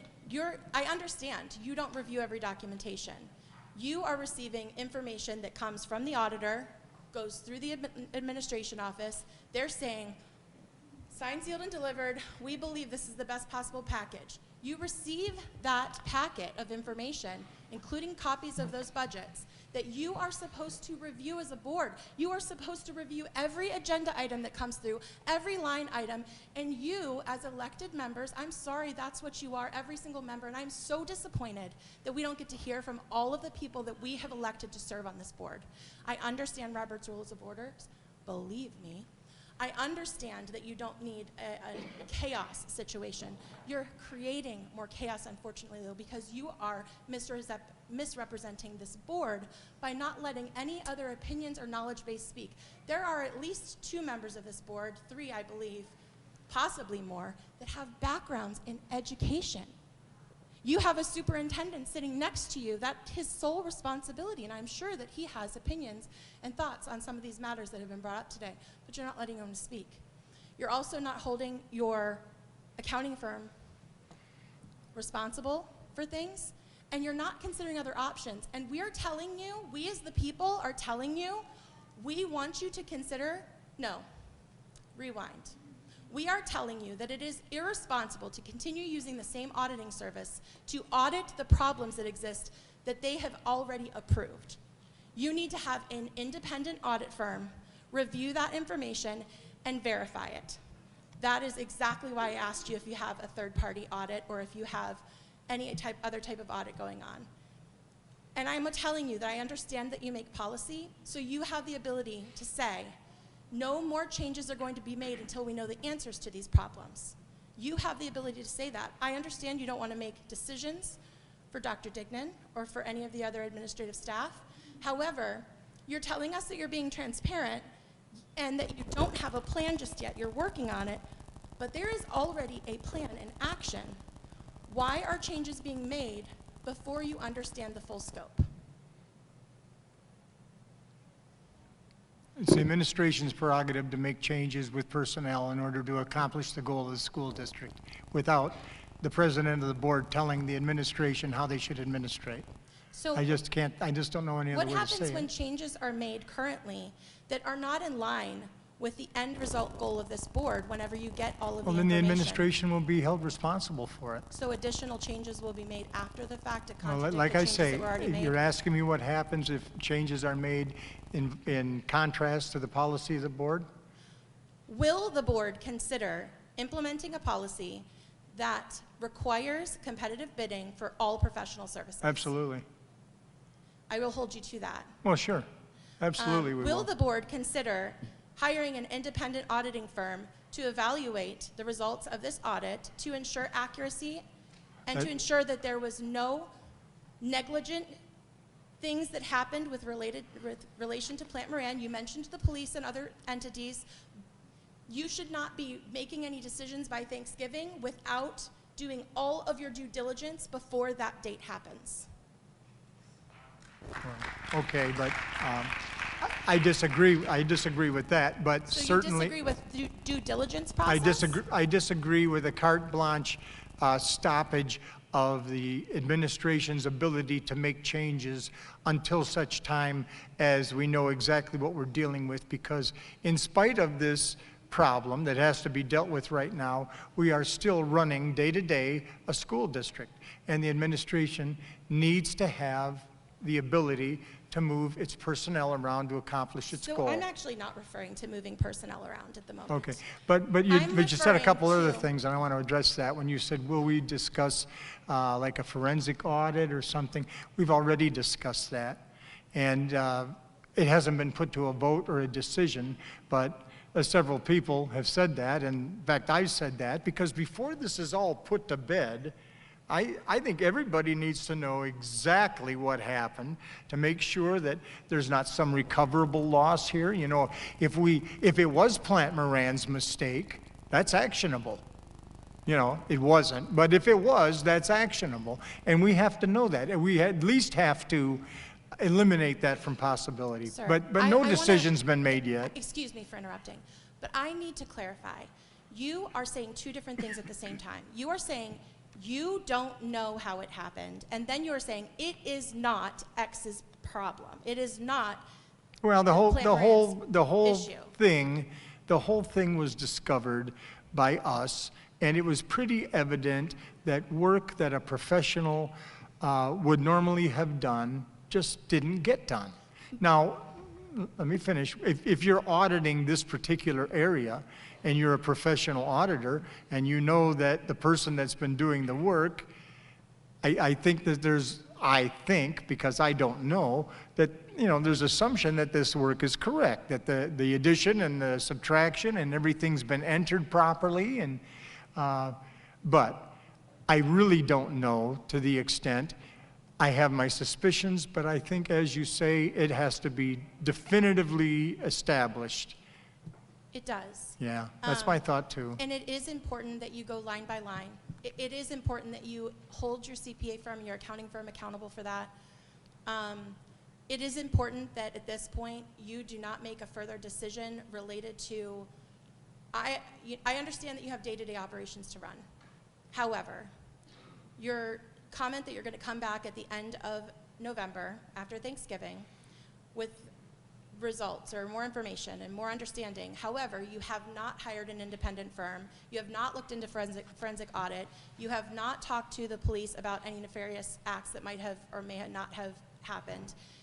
Those items are the pieces of due diligence and checks and balances that I am talking about holding everyone involved accountable to this. Okay. To ensure that the information that we get in November is accurate.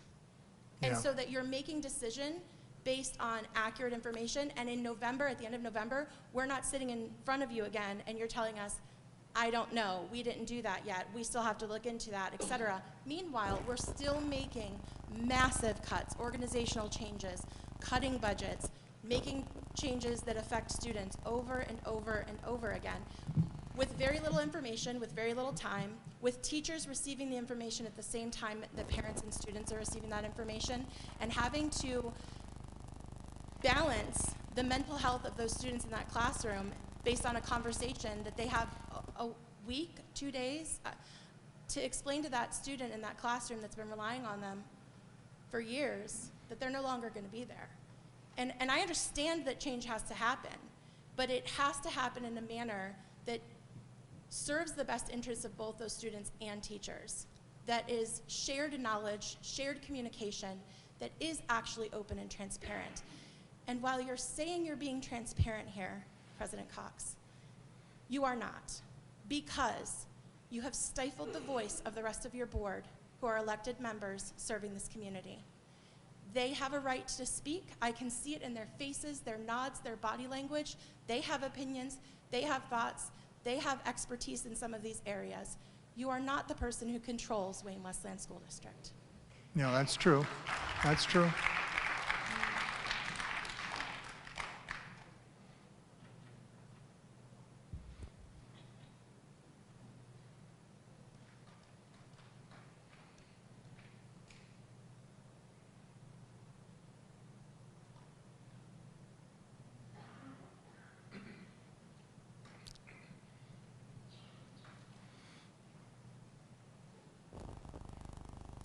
Hello again.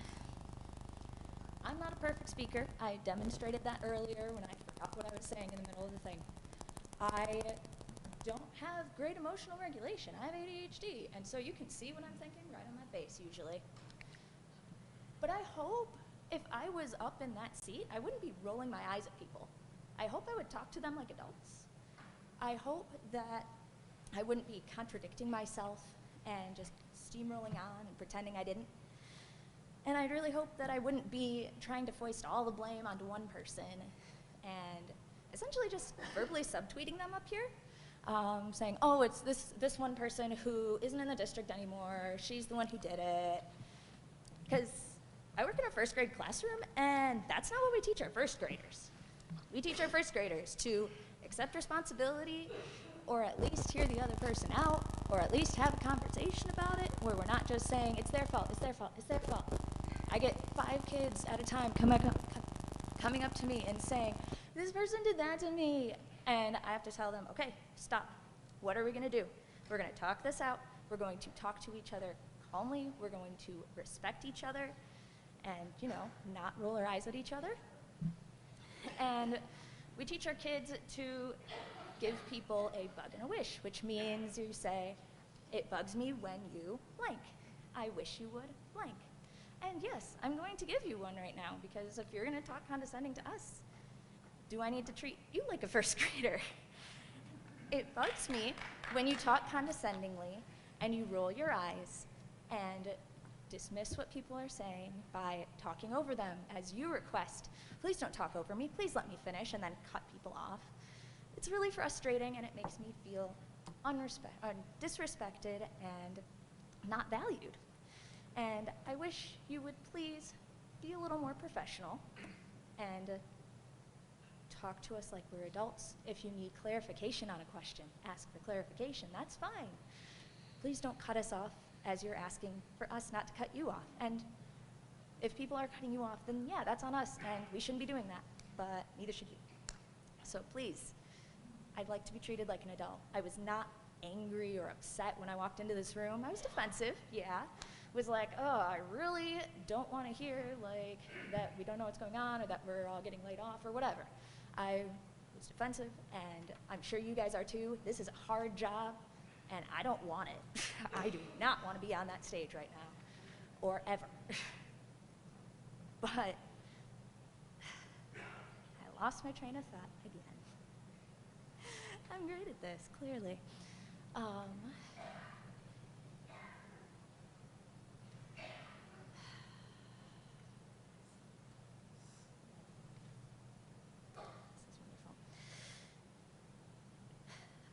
I was not angry when I walked into the room. You guys have a hard job. So do we.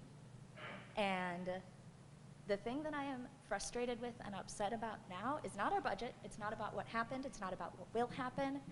It's that your conduct today has felt very dismissive and very disrespectful, and that has made me feel incredibly frustrated with you, and by extension, the board that you represent, because you said you are the president of the board, so you are the one who is speaking. And so if you're representing the board, this is how I feel about the board now, which is really sad, because I didn't know anything about you guys really before I came up here, or before I came to this meeting tonight, and now I don't think really very well of any of you. So, and that's not about what has happened, it's not about what will happen, it's about your conduct tonight. Thank you.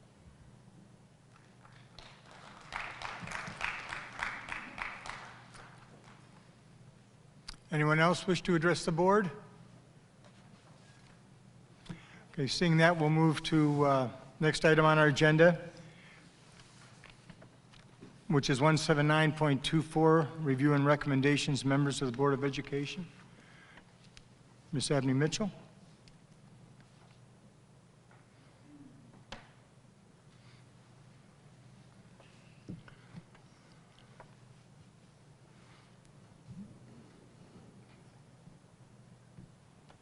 Good evening, everyone.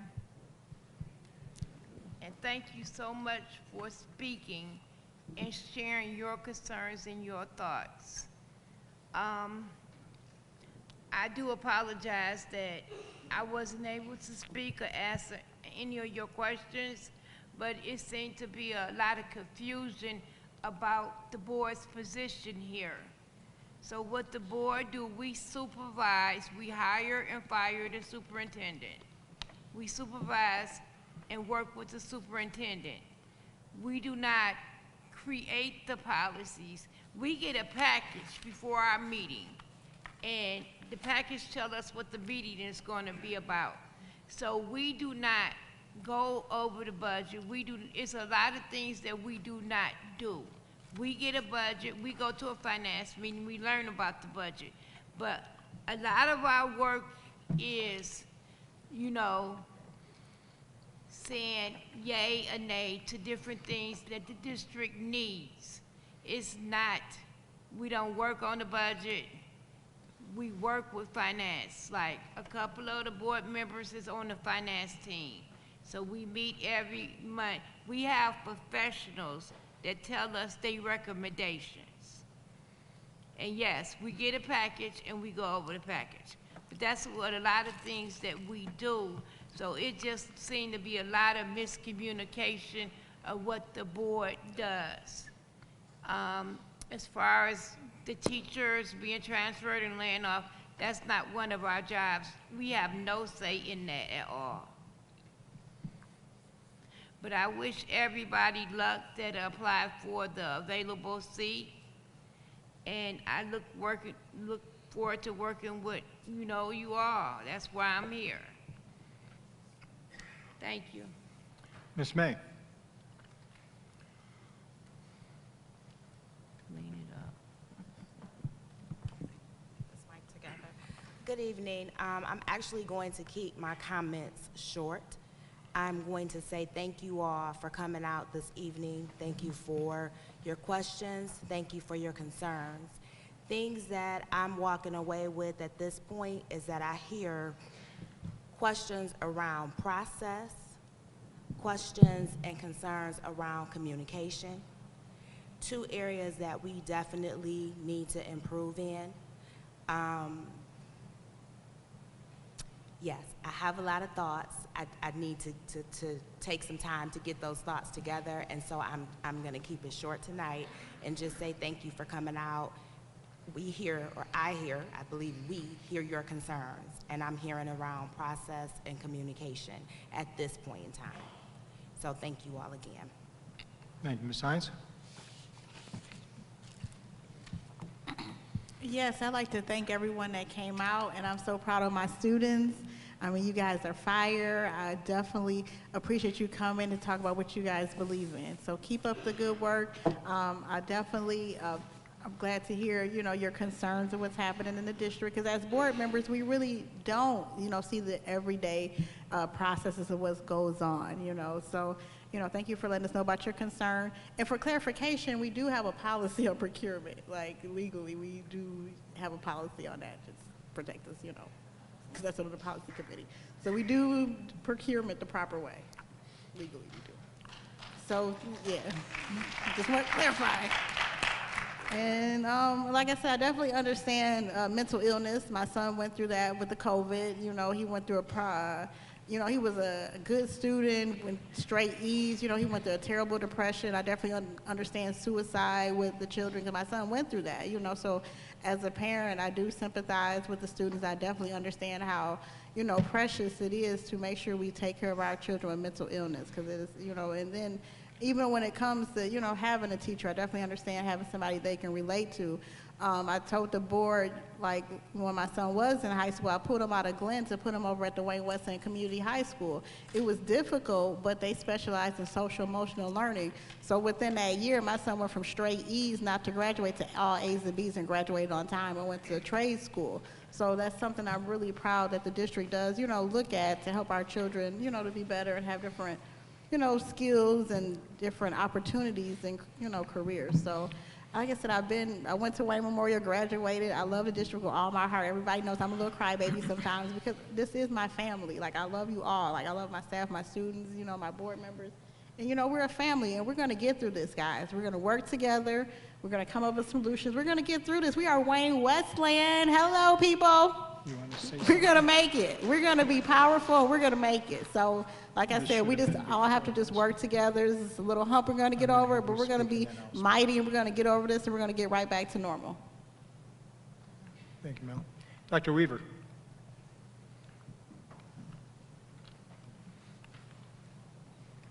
Thank you, President Cox. I have sat here and listened to the people that have come before us with concerns for how this all happened. It's been said to you several times that we don't have all the information. And I can tell you that that's the truth. We don't have all the information yet. But I can tell you this. Our job as board members is twofold, as I see it. Number one, to oversee the welfare and the finances of the district. And number two, to have a fiduciary responsibility to the public who elected us to office. If this board has failed to do that, then you have my apologies. However, I will say this. I will say that as a board member, I want the person responsible for this to stand here in this forum and admit what she did.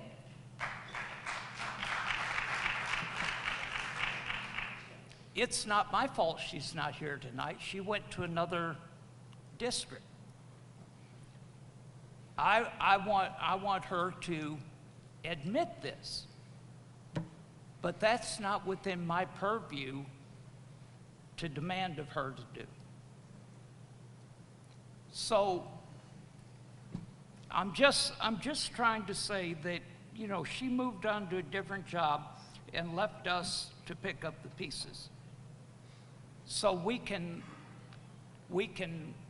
do two things here.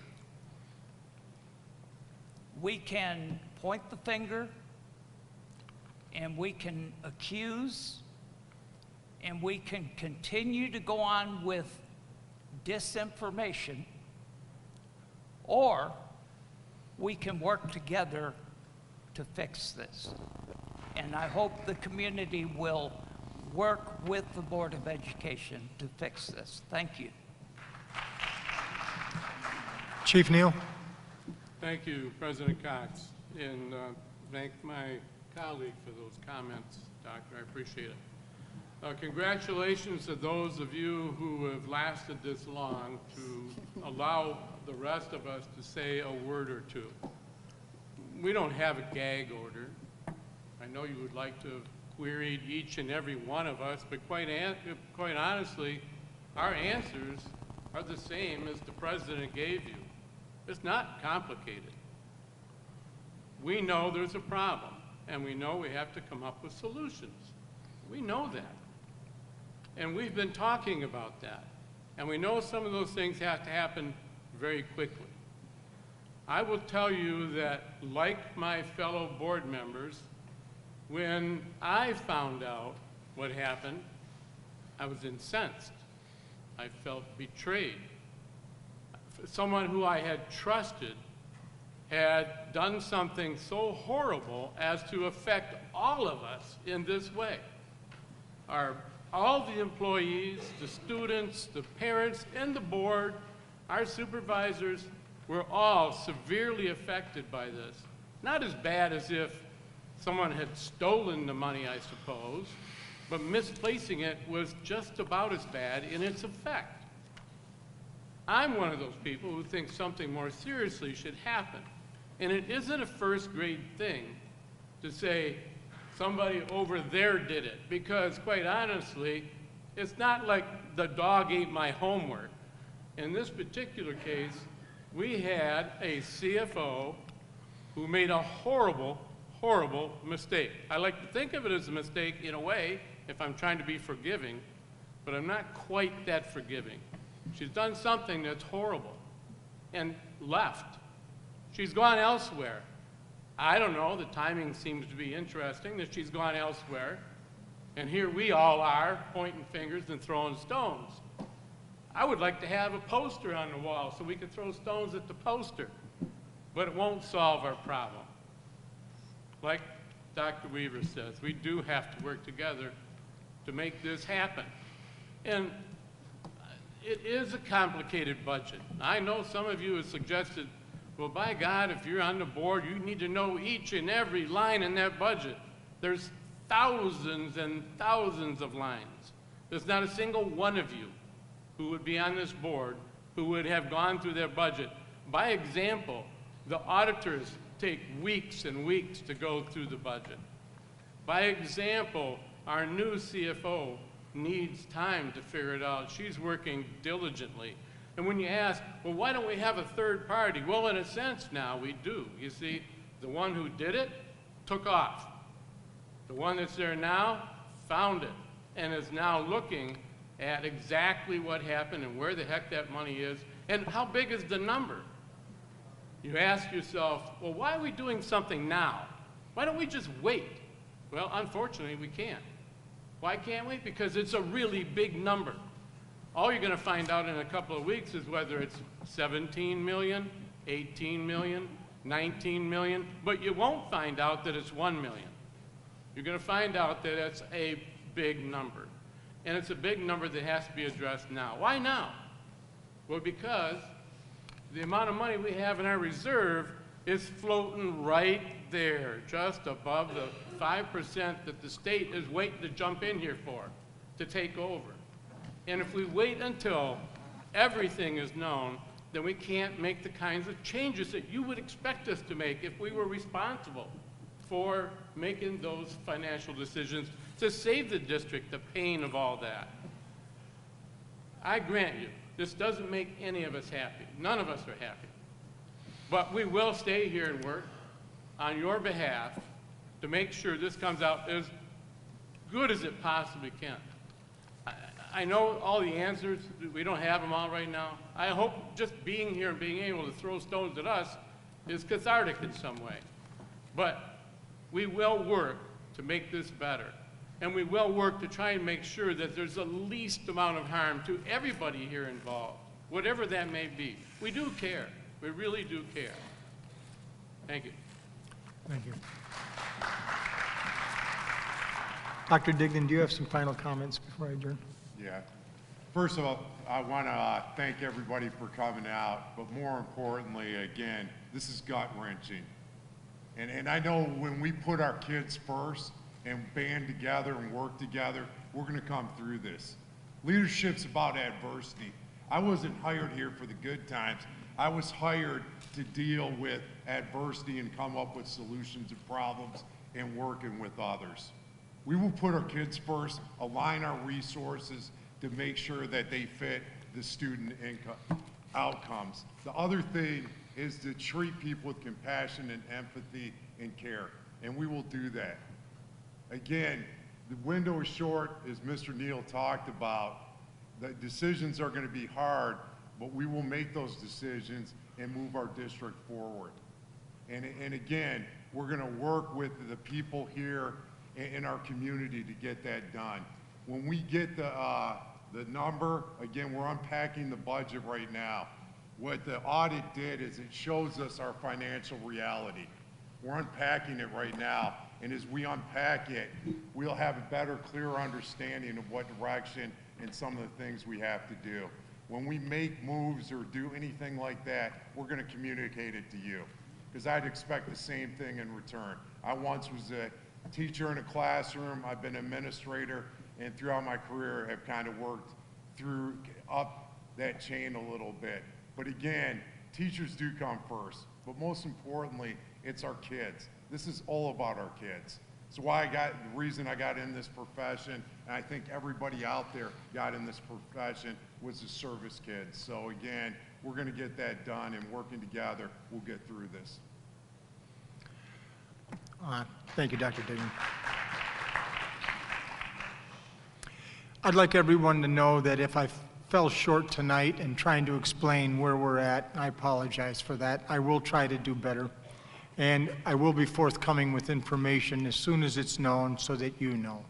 I will tell you that we've been working behind the scenes to have as little impact, frankly, on instruction personnel and kids as possible under these circumstances. And the last thing that I want to say is, please don't anyone who works for our school district or goes to school in our school district ever feel that there's going to be any rebuttal for coming up and speaking to the Board of Education. You are welcome, and you will not suffer anything as a consequence of you telling us exactly how you feel.